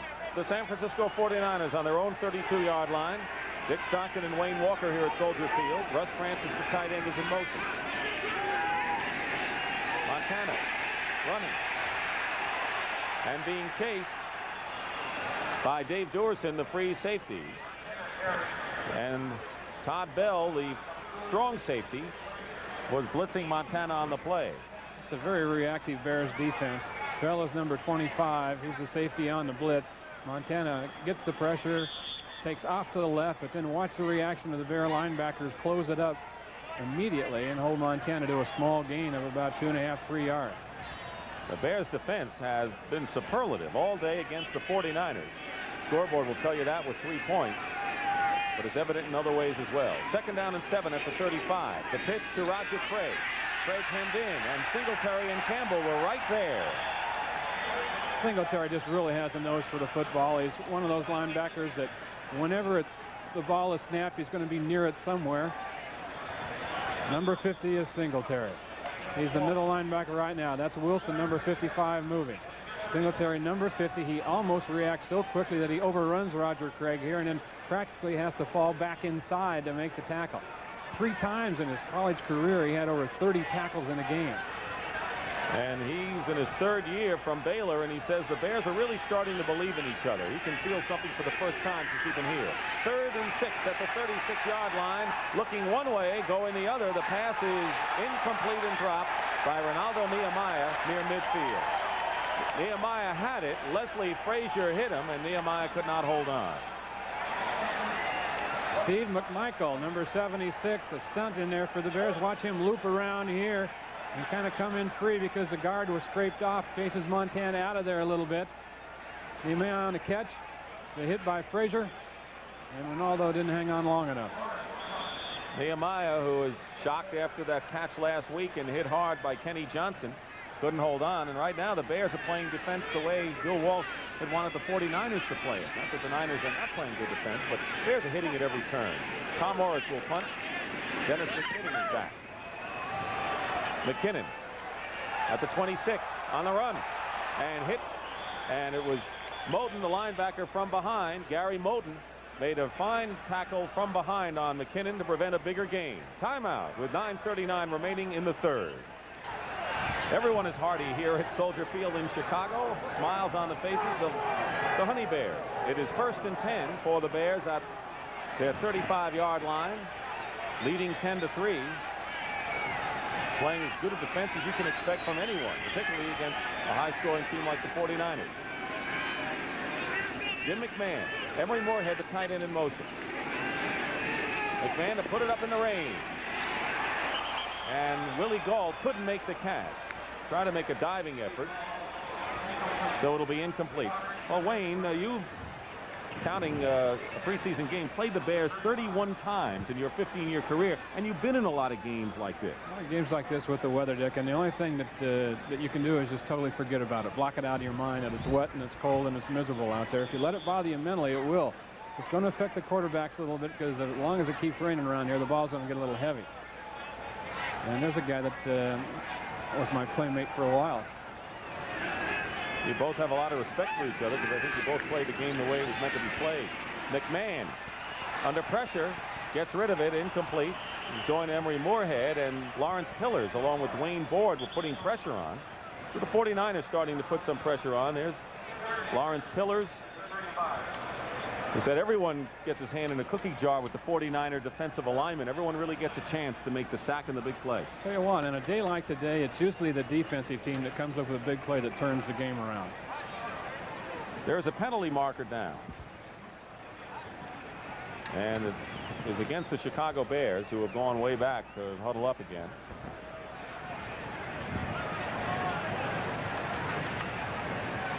Mike Ditka's calling the plays, and they're shuttling in the tight ends. Jay Saldy will be coming in with the play. We'll check the penalty.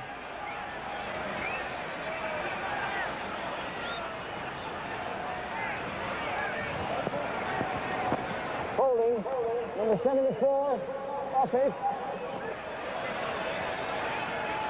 Holding called against Jim Covert, the rookie from Pittsburgh. What did Mike Ditka say? He says, I thought maybe he figured it was easier than it's turned out for him so far. But he's coming on.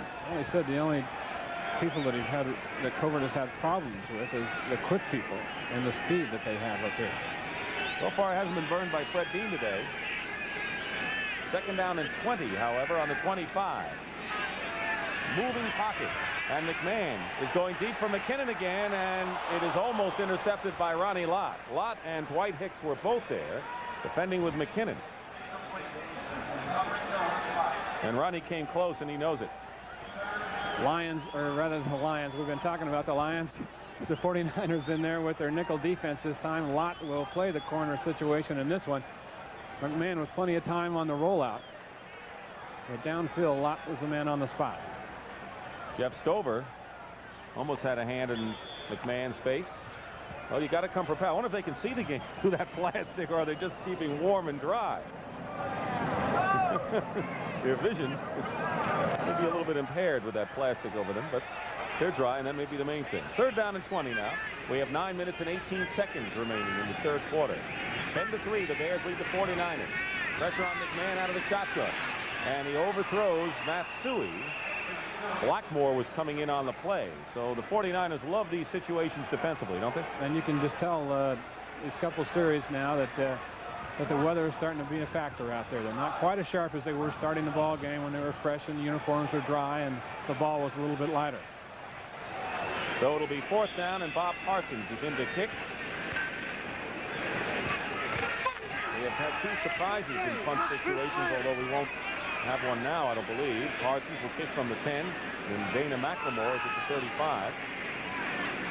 Schnager ran from short punt formation, and Tom Orris ran for a 1st down.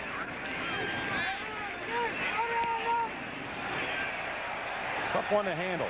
Bounces on the 35. And Dana McLemore is going to just let it drop. It'll be down by the Bears at the 30-yard line. No return. 9:01 remaining in the 3rd quarter. Timeout. Stockton and Wayne Walker here at Soldier Field, Chicago, where it's 1st and 10 for the 49ers on their 31-yard line. Russ Francis in motion. Jeff Moore, the intended receiver, and an interception by the Bears.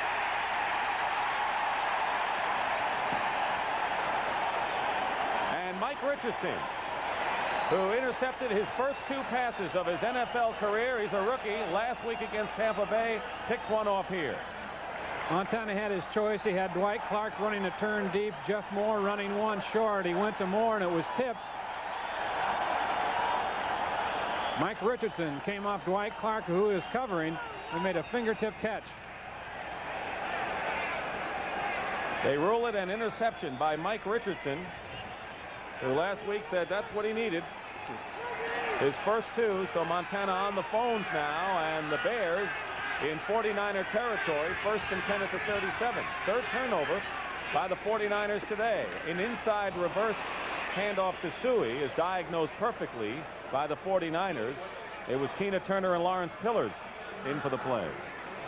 Turner didn't have to diagnose that time. He was already in there on the blitz coming from the left side. The turnover story, 1 interception, and 2 interceptions, that is, and 2 and 1 fumble. And the 1 fumble really hurt the 49ers, with Wendell Tyler apparently going in for a touchdown.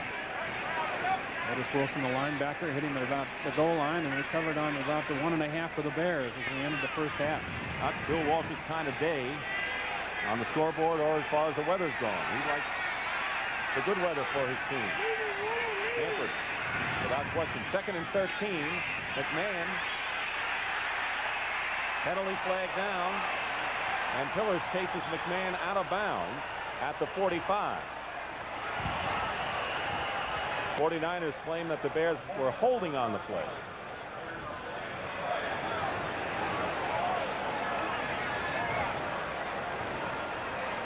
I'm impressed with Jim McMahon's poise, aren't you? Impressed with his quickness, too. He can really move back there. No wonder Frank Ditka says he's the quarterback of the future here. Only in his 2nd year, has a lot of moxie.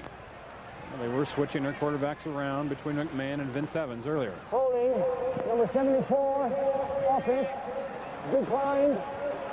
They declined the penalty. It was holding on Jim Covert. So it'll be 3rd down now and 20, and the ball back at the 47-yard line. Bears are out of field goal range right now. They lead at 10-3. We talked about the different quarterbacks because Vince Evans, who's played here 7 years and played some this year, has signed with the Chicago team of the USFL. He's heading here after this season. 3rd and very long for the Bears. Pressure on McMahon. McMahon to run to the 40 and runs right into Ronnie Lott.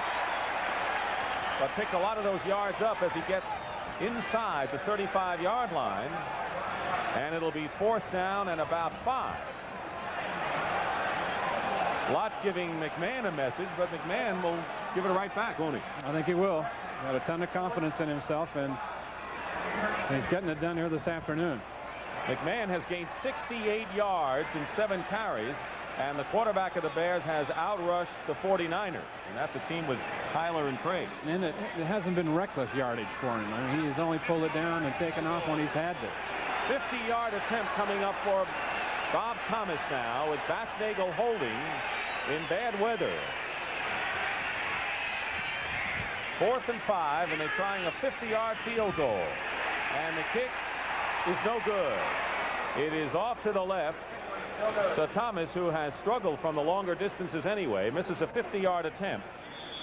And so it's 6:59 showing on the clock here in the 3rd quarter. The Bears retain their lead over the 49ers 10-3. It'll be Niners ball. 10-3 the score. Dick Stockton and Wayne Walker in rainy Soldier Field, Chicago. Wendell Tyler's gained only 19 yards for the 49ers, but the weather is not too conducive for passing right now. What do you do? 1st and 10 on the 32. Montana pressured, throws the incompletion. Gary Campbell was blitzing, and the Bears just seem to have the 49ers number there. They have taken the game away with their defensive play.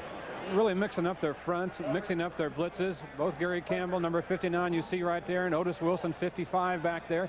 They've moved them around from side to side, sometimes up the middle. 49ers a little confused now to where the Bears are coming from. There you're looking at the 49er possessions today. 3 big turnovers in there. 2nd down and 10 at the 32.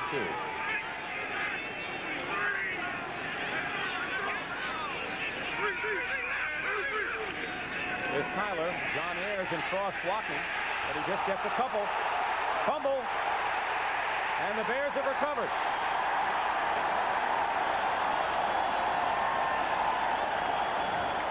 Jim Osborne was the first to get to Wendell Tyler.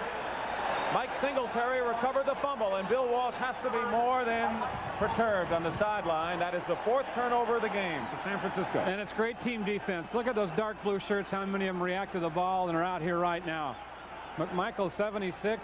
A couple other people out there. Singletary is 50. Are just playing good team defense all the way up and down the line. Duerson is number 22 right there. But I think Singletary ends up with it.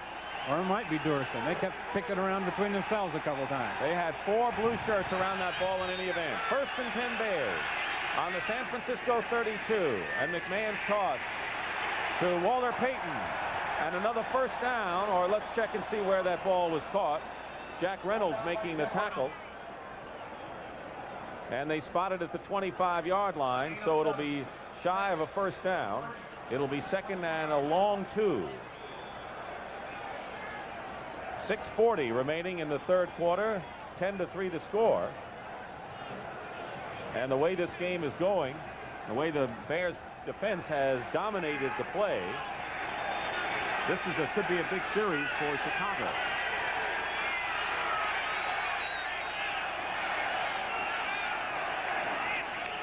Payton has the 1st down. He was going for the 1st down, and Payton gets it at the 21-yard line. Vicky's run like this, you see it from ground level ever since he's been in the league, and he's only missed 1 game due to injury. He has total disregard for his body. Hitting it up here from the I formation. Nothing down there low. He takes it up over the top, and he's an acrobat. Payton has gained 40 yards and 8 carries, and Mike Ditka, who has seen a few in his time, says without question Walter Payton's the best football player he has ever seen. He only needed 1 catch today, Walter Payton did, to go past Ditka on the all-time Bear receiving list, and he's done that. He is 2nd now to Johnny Morris, former Bear receiver who once caught 96 passes in a season in a CBS telecast. 1st and 10 at the 21-yard line. McKinnon in motion. He has already caught a touchdown pass today. Matsui hit by Reynolds immediately at the 20-yard line. A pickup of 1. It'll be 2nd down and 9. A good inside-outside tandem the Bears have, and they can catch. Suey inside. Payton, of course, can go in either direction. Jay Saldi replaces McKinnon, so 2 tight ends in there now for the Bears. That's the way that this game is going with the weather and all. Even a field goal would be a big boost to Chicago's hopes. Bears lead at 10-3. 5:20 remaining, third quarter. 2nd and 9. Walter Payton inside the 15-yard line, shy of a first down by a couple of yards. And Lawrence Pillars makes the tackle, though. So they're going to their bread and butter now inside. Well, they were due to do that, especially as the weather deteriorates. Wendell Tyler on the 49er bench, 2 fumbles this afternoon. And the Bears have recovered both of them. 3rd down and 2 at the 13.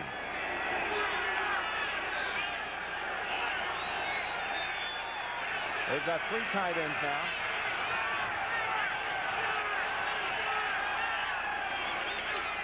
And Matsui has the first down. I believe he gets to the 10-yard line. Eric Wright and Jack Reynolds to tackle, and it is a Bear first down. They have not converted all that much on 3rd downs today, but that was an important one. It was an excellent adjustment by Suey, too, at the line of scrimmage. It was designed to go left, nothing there, and he cut it back over the center and the right guard and picked up the first down.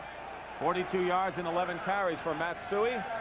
1st and 10 at the 10, and the Bears now are in a position where they can indeed get a first down without scoring.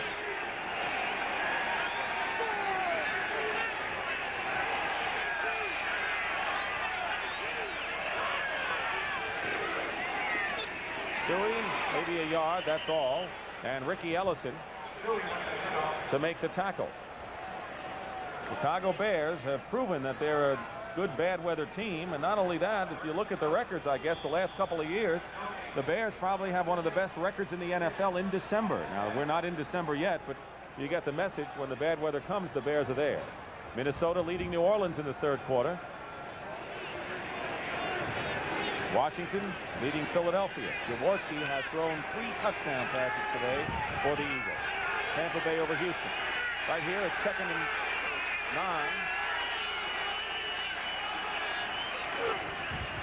Play action. McMahon to McKinnon. Eric Wright makes the tackle at the 4-yard line. And everyone likes this Dennis McKinnon. In fact, Jack Reynolds, in talking about him yesterday when we met him at the practice, said that he seems to have a good feel for the game. And that man right there, McMahon, says he can get open and he can catch it. But this is a courageous throw. There's 3 white shirts out there around McKinnon. And McMahon puts it in on a wire right here, as you can see. Eric Wright may be shaken up on the play.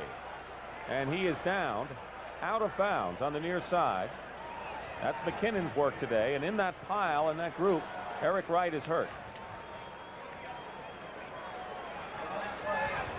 Eric Wright coming into the game 3rd in the NFC behind Mark Murphy of the Redskins and Johnny Poe of the Saints with 6 interceptions. Ronnie Lott and Dwight Hicks tending to Eric. That might put the 49ers secondary in a bit of a bind if Eric Wright can't play. Ronnie Lott, normally a cornerback, is playing strong safety. Tim Collier is starting over on the other side. And Carl Williamson has come into the ball game. Williamson had a bad ankle, but Williamson has come on now for the 49ers, and Eric Wright being helped off.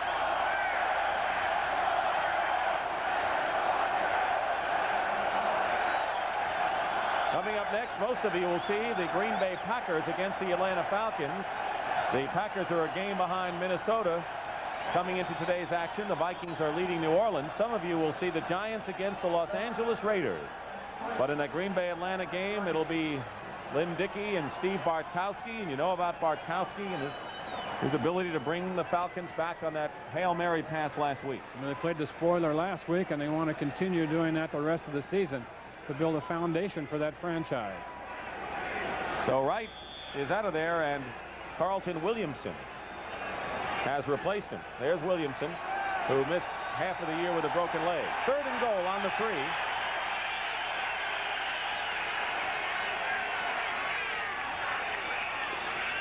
And Walter Payton. And it was Carlton Williamson who put the final touches, but it was Jack Reynolds who's really clogged up the outside, and we have another 49er injured, and it's Dwight Hicks. So on successive plays, Two of the Niner defensive backs are shaken up. I think that's one of those plays where Hacksaw Reynolds, who has been around the league for 14 years and studies film and tendencies of other teams as well as anybody and more than most, I think really knew what the Bears are going to run before they snapped the ball that time. He read that play the minute the ball was snapped and had good penetration and created that pileup for Walter Payton. Meanwhile, Dwight Hicks, the veteran of the secondary, is shaken up. There was a loss of 3 yards on the play, so it'll be 4th down. Bob Thomas is already out there for the Chicago Bears. Rain, wind, and chill here at Soldier Field in Chicago. While we have a moment, I told you what's coming up next. We'll tell you what's coming up next Sunday. CBS has more exciting NFL action. The battle for the playoff berths continue. The NFL Today begins at 12:30 Eastern, and some of the early games. Bears against Green Bay. Rams at Philadelphia. Falcons at Redskins. Cardinals at New York Giants. Dallas against Seattle. The Cowboys against the Seattle Seahawks. Landry against Chuck Knox. Good battle of head coaches. Tampa Bay Buccaneers will go against these 49ers at Candlestick Park.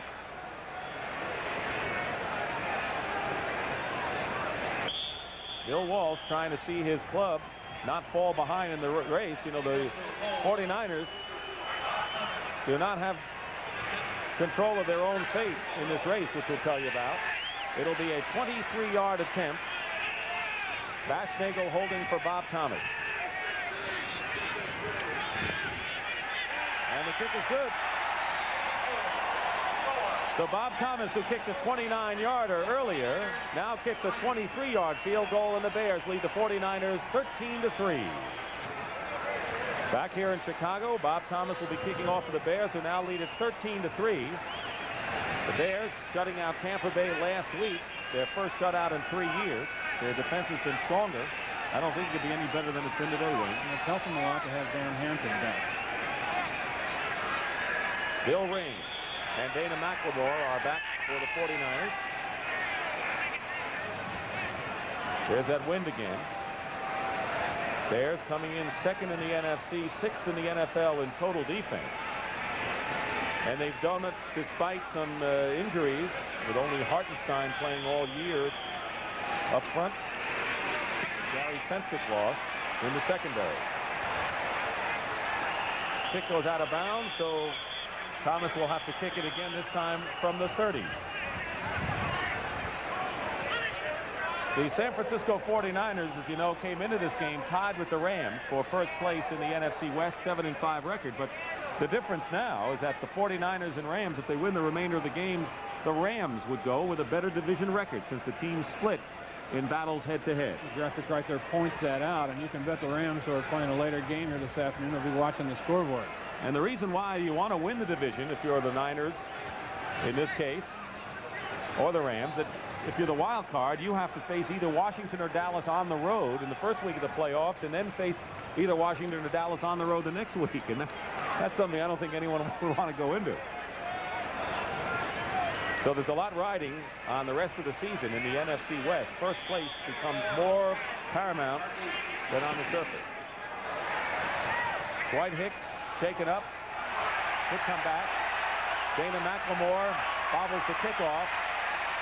Turns the corner and is knocked out of bounds at the 35-yard line by Brian Bashnagle. And really knocked away.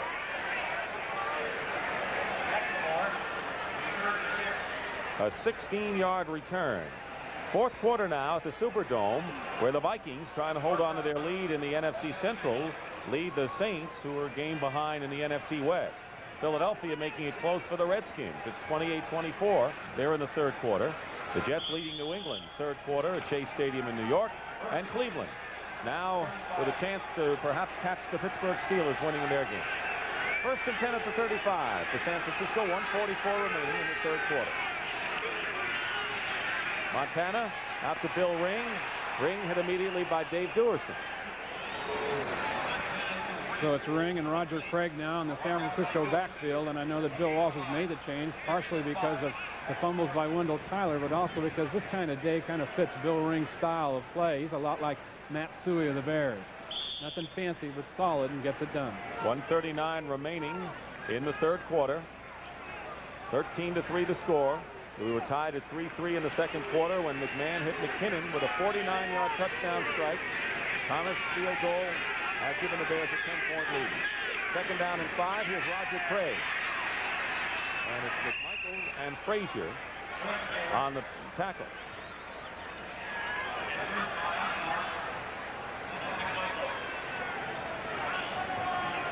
McMichael is number 76. We'll see him in the middle of the screen, makes a good play, moves on out, sheds a block, and gets in on the tackle. He's having a good day from an interior tackle position. Well, McMichael has led the team in sacks for 3 straight weeks. Started the year at left tackle, now playing at right tackle. It's 3rd and 2. Montana has Roger Craig, who's hit and does not have the first down. Todd Bell, a hard hitter, and Roger Craig is short of a first down, I believe. It is 4th down. So the Bears are just not making many mistakes on defense today. They are out-hitting the 49ers. Todd Bell closed extremely fast on that play. As we told you earlier in the ball game, the strong safety. He's the second leading tackler on this Bear team, just 1 tackle behind Singletary coming into today. It is 4th and 1. And Earl Cooper has come in, replacing Freddie Solomon with the play from Bill Wall. And the 49ers are going for it on their own 44, 4th and 1 here in the third quarter. Trailing 13-3.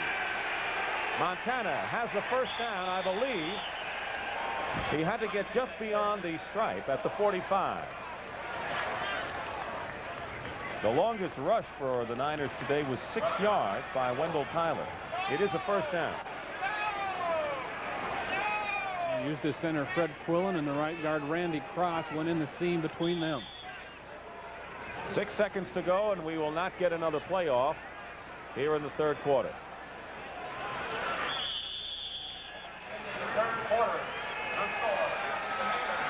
And there's the end of the third quarter. And the 49ers will have some time to think things over, talk things over, and try to get back into this game. And that is the end of the third quarter here at Soldier Field in Chicago with the score: the Chicago Bears 13, the San Francisco 49ers 3. We now pause for a word from your local station. It is Lake Michigan in the background and a lot of rain and wind, and hearty fans here in Chicago. And they like what they've seen so far. The Bears lead at 13-3 as we start the fourth quarter. Dick Stockton along with Wayne Walker.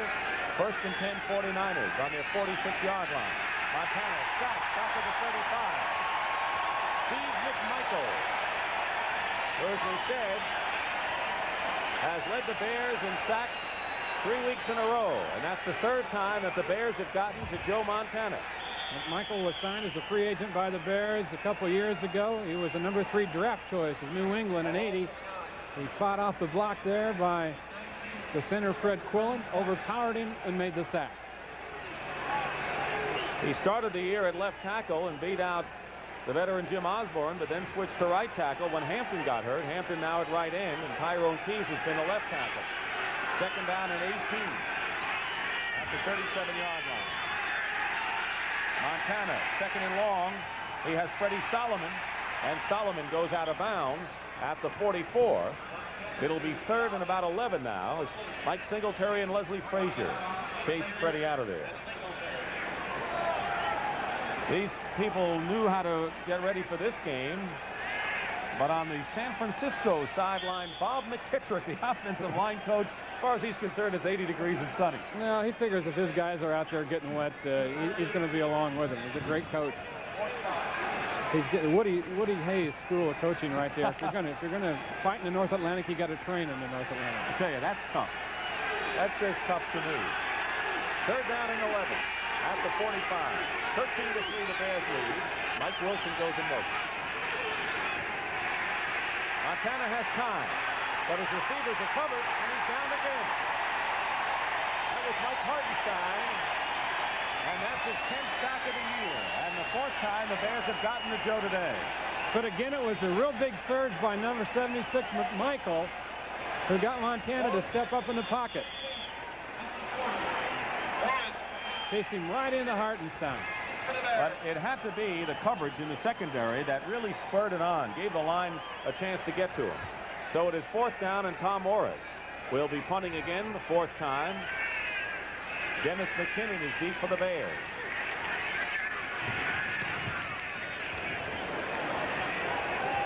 McKinnon at the 26-yard line, hit and drop at the 26.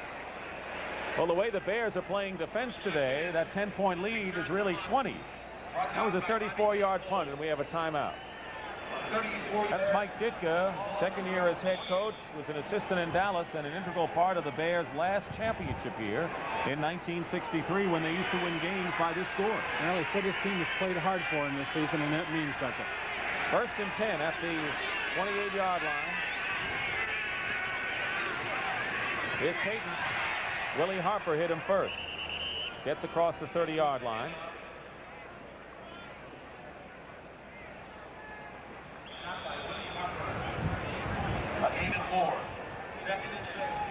Chicago Bears lost 3 games early this season by 3 points. They have really come on now, and he feels that there are some clubs that are playing their best ball. The Lions he named as one, and his own team has to be included. He has been weeding out the people he doesn't like, and he says that task is not complete. 2nd down and 6 at the 32-yard line.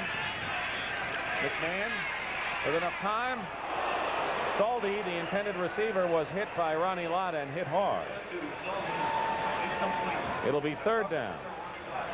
Interestingly, how McMahon is going to the air on 2nd down with a 10-point lead with a lot of time to go. He is 11 for 19 for 159 yards and doesn't mind putting the ball up. That was definitely a passing situation. You think that he might keep it on the ground because of this weather and with a guy like Walter Payton back there, but you just can't go solely to the running attack. You can't sit on this kind of lead, and you have to confuse the defense and mix it up a little. 3rd down and 6.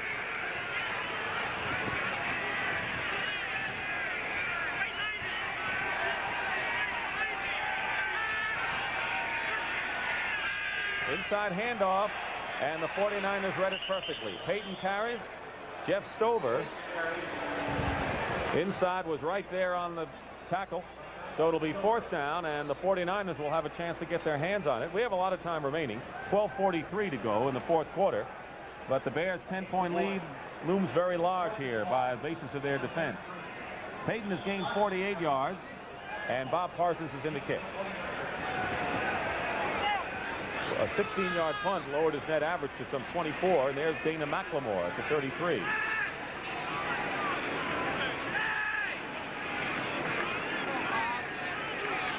'49er almost moved in the line, no penalty flag down, and McLemore on a good kick by Parsons back at the 25.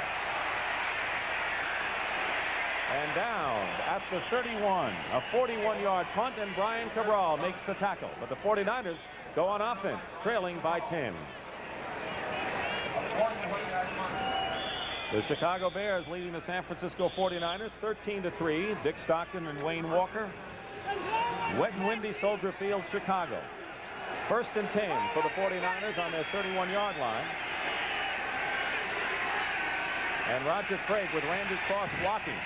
And the best gain on the ground should be good enough for a 1st down. Todd Bell knocking Craig out of bounds at the 41. Close to a 1st down. They might have made it. It is a 1st down for the 49ers. Roger Craig, who played in the shadow of Jarvis Redwine and Mike Rozier at Nebraska. Bears have controlled the ball and not just keeping it on the ground today. I would think that on running plays we'll see a lot of Roger Craig in this 4th quarter. 1st and 10 at the 41.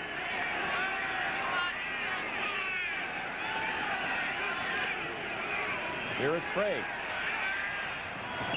He gets a couple. The Bears continue to mix the 49ers up on defense, Dick. To play before this, they had 2 linebackers stacked on one side. This time they had 3 linebackers stacked on one side, and all the defensive linemen down and over a gap. So they're giving them different looks on defense on every snap. Mike Singletary is shaken up, and he's a man the Bears can ill afford to lose. He has really developed into a Pro Bowl candidate in his 3rd year out of Baylor. He has dropped some weight, so he's been quicker in coverages, and he's maybe the most important man on that defense.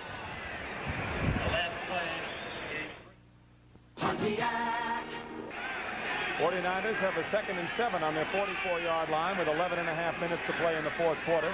Easton Ramson, tight end, is in motion. Montana loops it for Ramson, who is out of bounds at midfield, shy of a first down by 1 yard. Otis Wilson, the left linebacker, makes the tackle. Brian Cabral replaced Singletary at middle linebacker in that one play. So now it'll be 3rd and 1. 3rd and 1 at midfield. Ball at midfield. Singletary is back in there for the Bears. There's Mike.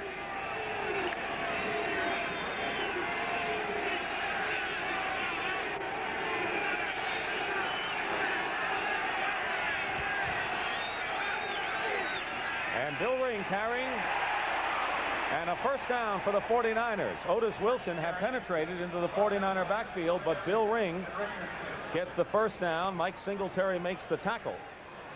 And you expect nothing less from that hard-running overachiever Bill Ring. He's one of those guys that you don't bring down with an arm tackle or one hand, and Otis Wilson did have penetration, got a hand on his shoulder pads, but Ring ran out of it and picked up an important first down. At the 48-yard line of Chicago, gloomy day and beyond Soldier Field, Lake Michigan. So a lot of white caps coming on today from our hotel. Montana 1st and 10 at the 48, steps up and finds Roger Craig, who breaks the tackle. Finally, Mike Hartenstein brings him down, and a 9-yard pickup for the San Francisco 49ers. Otis Wilson had a shot. There is Vince Evans, who has announced his intention to go to the United States Football League.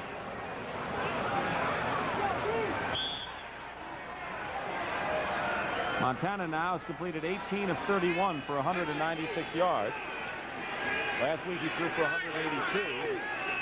And only 3 times previously has he passed for fewer yards the last 3 years. 2nd down and 1. Craig stopped at the 40 by Dan Hampton, and a loss of about a yard on the play.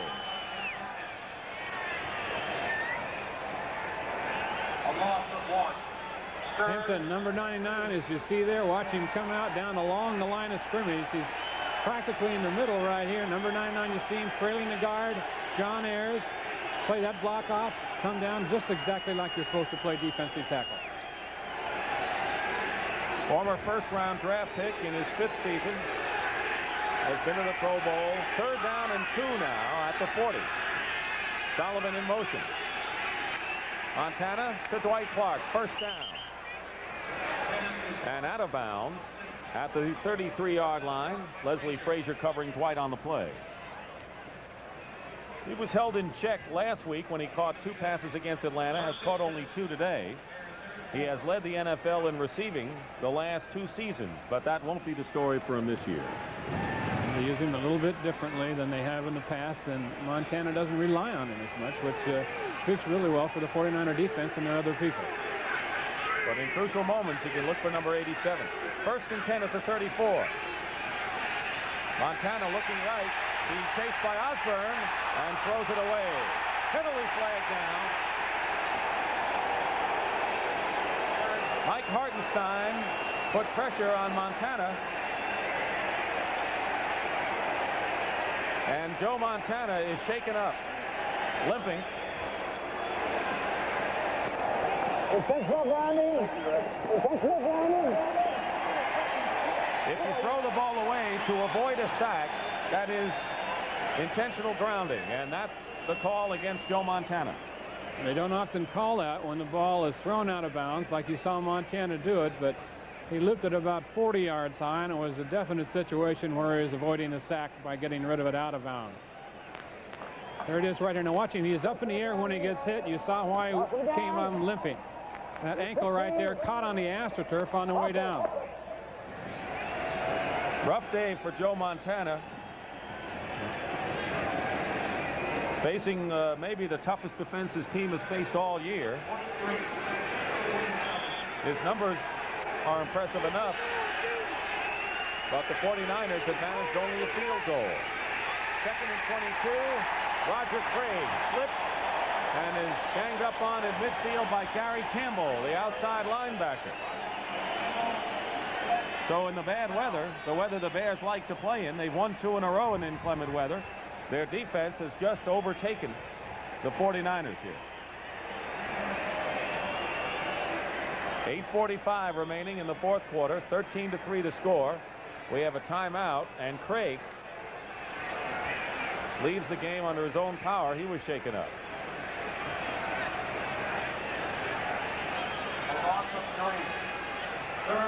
Third down and 26 now for the 49ers. They're working in an opposite direction now, Wayne. And the Bears bring out a couple linebackers and a defensive lineman. They'll probably go with 6 defensive backs on this. Have you seen the 49ers as stymied on offense as they are today? I have not. Not this season. We've seen them quite a few times. Play action. Ring and Moore with the backs. Flips it out now to Bill Ring. And Ring is hit by Singletary. And stopped at the 45. Loose ball, but he was down at the 45-yard line. And it'll be 4th down, and Tom Morris will have to kick it away for the 49ers. 8 minutes now remain in the 4th quarter. 13-3, and that 10-point lead continues to loom even larger for the Bears.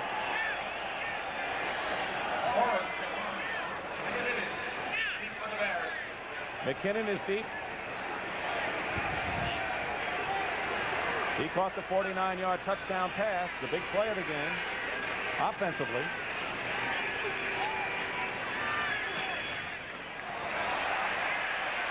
Morris kicking it around the 20-yard line where Dana McLemore downs it right at the 20. 7.5 minutes in the 4th quarter remain. 13-3, the Bears lead, and they go on offense when we come back. Bill Walsh trying to find the answer, and it's not an easy one. The Bears lead 13-3, but it's bigger than the score there indicates. 1st and 10 at the 20. Thunderstorms were predicted, and we have not seen the lightning, but we think we heard the thunderstorms just then. Walter Payton is the lone setback, and here is Payton to the 23-yard line. Lawrence Pillars and Willie Harper make the tackle. Dick, this is a very important sequence of downs for both teams now. The 49ers are in a situation where they can't afford to make a mistake. The Bears can, because they lead here by 10. But for the Bears, if they can control the ball on the ground here, move it downfield by mixing in the passes, they can use up enough time where they put the 49ers in just desperation time. That's why this down particularly could be important. 2nd down and 7 at the 23. Under 7 minutes remaining. Willie Gault comes out to the right. McKinnon in motion, and here's Payton with a lot of blockers in front of him. Walter Payton has a 1st down beyond the 30-yard line. Jack Reynolds caught him from behind, but not before the Bears, I believe, have picked up a 1st down. It is, and the clock continues to run. Payton got great blocks that time from the 2 guards on the pull, Kurt Becker and Noah Jackson.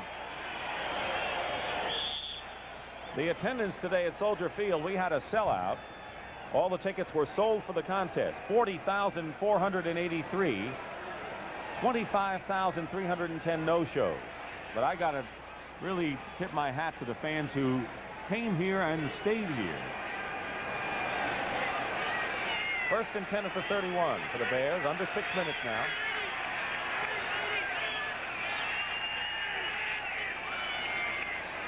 And a bootleg.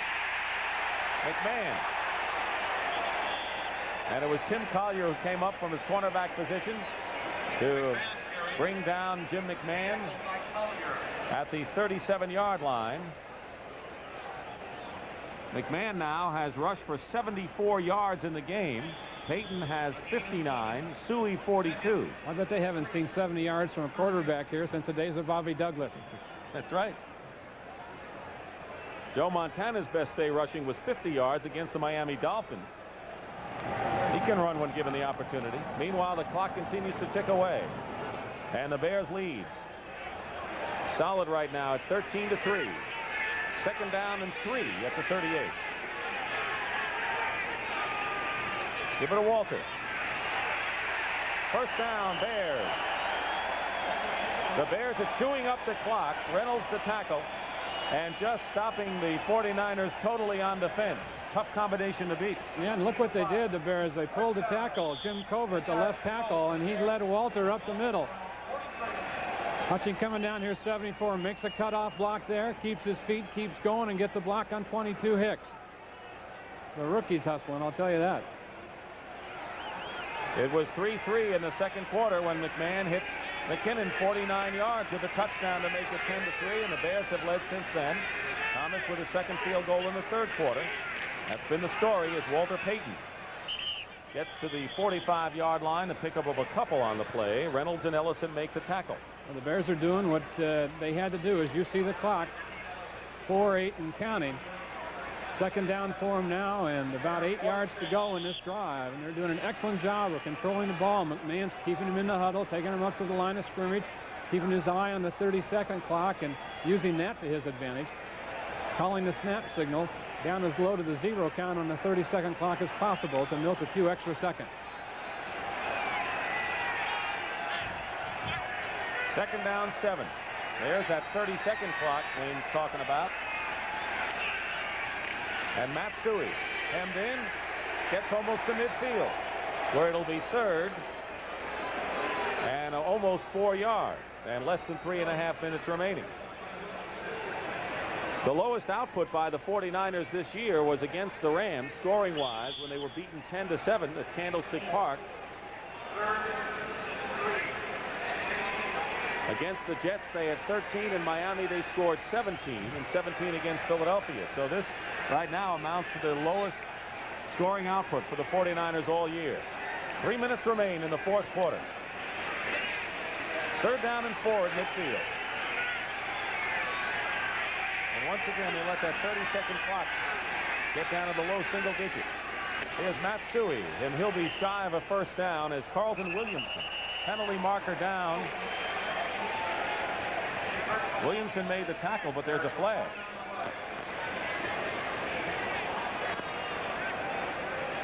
It's against Chicago.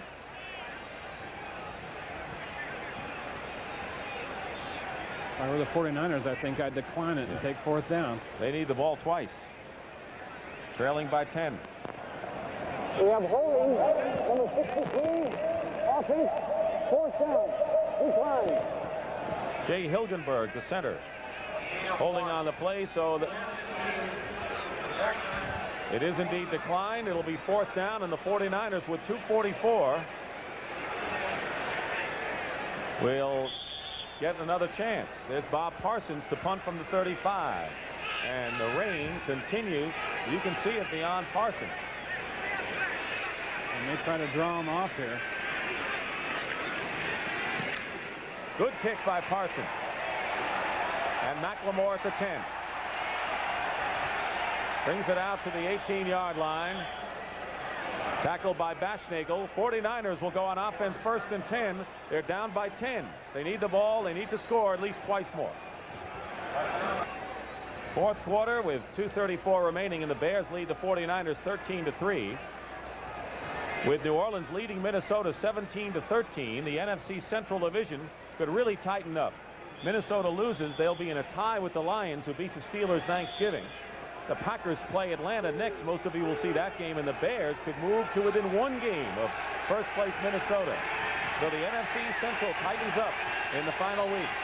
First and 10 at the 19, and Roger Craig can't hold on to it. Otis Wilson was defending on the play. Ordinarily, you would think 2:29, Montana can move the ball downfield, but the weather, of course, presents another problem. Well, it really has deteriorated here, especially in the second half. It's raining as hard as it has all day, and it's probably colder and windier than it's been, so it's very difficult for both of the quarterbacks to work downfield right now. Second and 10.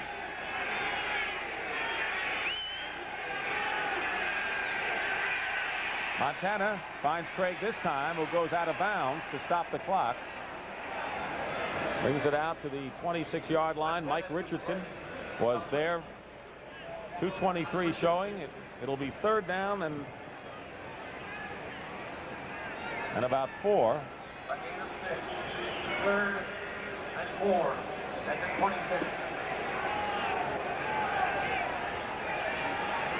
Each club with a full complement of timeout.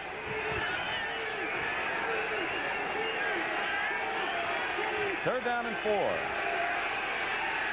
49ers have 2 downs to make the first down.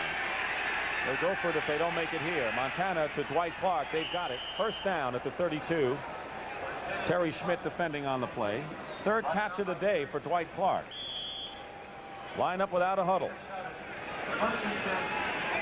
We're going to get the 2-minute warning coming up soon. 2:05. Montana swings it out to Roger Craig. And Craig may have a first down, and he does.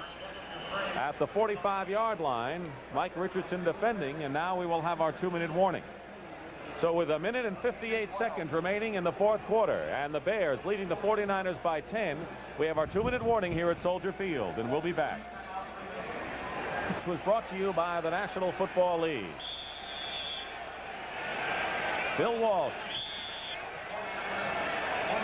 seeing his 49ers trying to fight uphill. Bears defense has been the story today. 1st and 10 at the 45. Mike Hartenstein might have seen Fawnhorst move. Ball starts. 71. It's on Fawnhorst, 5 yards. Tonight on CBS, you'll see 60 Minutes, followed by Memorial Day, and then Trapper John M.D. all tonight on CBS. Ball starts. 71. Keith Fawnhorst on the false start, make it 1st and 15, and the ball's back at the 40 now, with no time ticking off the clock. Still 1:58. Here's Russ Francis. Montana up the middle. And Mike Richardson got a piece of the ball, and now they're going to call pass interference against the Bears. Mike Wilson was the intended receiver, and Richardson might have used his left hand. Defensive pass interference. 27. It'll be an automatic first down for the 49ers, and only 4 seconds tick off the clock. And the Bears haven't slowed down a bit on their pass rush, Dick. Although they're not getting to Montana right now, they're getting good penetration, getting their hands up, and he has to throw in between cracks and through hands and arms. Keep in mind, the 49ers need 2 scores. They're down by 10. 1st and 10 at the 48-yard line. Montana out to Bill Ring, and the Bears converge. And Ring picks up 5 yards on the play. Mike Singletary, Todd Bell in on the play. They called 2 plays in the huddle there. 2nd and 5. Mike Wilson at the 40 has a first down. Mike Richardson defending on the play. They blow it dead at the 40. And the clock continues to run. Niners have all of their timeouts remaining, but they've got to get the ball again, even if they do score here. Bill Ring goes in motion. Montana under pressure. Penalty flag down. And that was Otis Wilson and Dan Hampton, but it was Wilson who really threw Montana down, and we may have a holding penalty.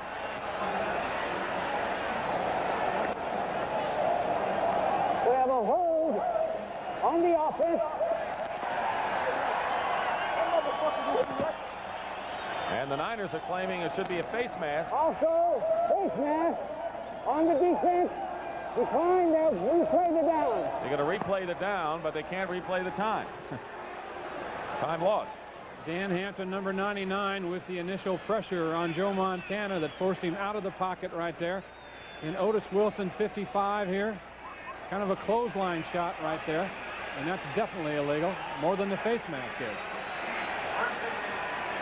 That's the time remaining. 1st and 10. The 49ers at the Chicago 40. They have their timeouts remaining. And you know, if the 49ers score, they may be looking onside kick, but they're still 40 yards away. And Montana can't get away from number 76, Steve McMichael. And that's the 5th sack of the day for the Chicago Bears. McMichael having a career game. He's to the right of Montana. A little bit of a loop right here, and here he comes. And that's the 4th week in a row that McMichael has led the Bears in sacks. On 2nd and 16, Roger Craig is hit by Mike Richardson and out of bounds. Leslie Frazier also there. Stops the clock with 44 seconds remaining. It's 13-3. The Bears looking to go 6-7. If the 49ers lose this, it'll make them 7-6. Bears definitely in contention. They just announced New Orleans leading Minnesota. And of course the Rams will be playing the Buffalo Bills today with a chance to take over first place if the score ends as it is now. 3rd down and 5 at the 36. Montana under huge pressure, and the pass nearly intercepted by Mike Richardson. Blitzed on the play. Dave Duerson coming in from his safety position. Safety blitz up the middle and came in untouched. 39 seconds remaining. The Chicago Bears will probably want to book this kind of weather the rest of the year.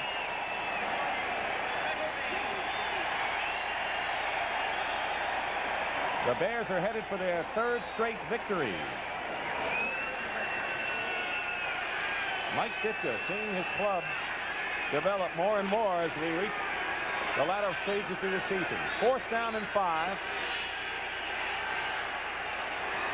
Incomplete, intended for Clark, and the ball goes over to Chicago. Mike Richardson defending on the play, and that will tell it all today.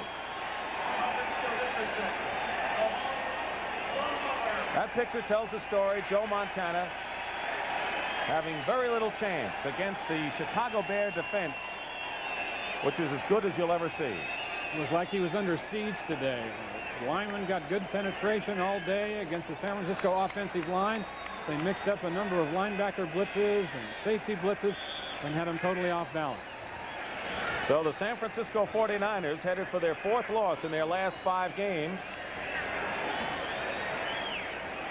And on top of that, their 3 points would be their lowest point total since 1977.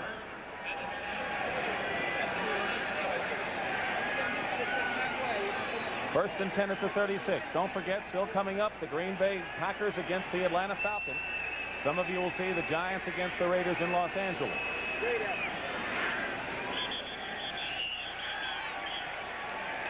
The Niners still have timeouts to use, and apparently they're not going to use them. That should be it. The big offensive play in the 2nd quarter, breaking a 3-3 tie. Jim McMahon, a 49-yard touchdown pass to rookie Dennis McKinnon. But the name of the game for the Bears today was defense.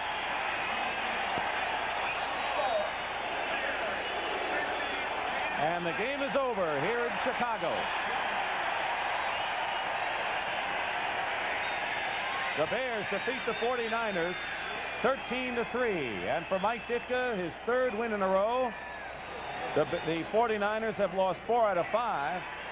And so things changing rapidly in the NFC Central and Western Division. And things change rapidly with the Bears. As we talked at the top of this telecast, like a team of perhaps unrest at the start of the season, switching quarterbacks around, and once Mike Ditka got things settled down and went to Jim McMahon and his quarterback, it had a positive effect on the entire squad, and they performed like that today.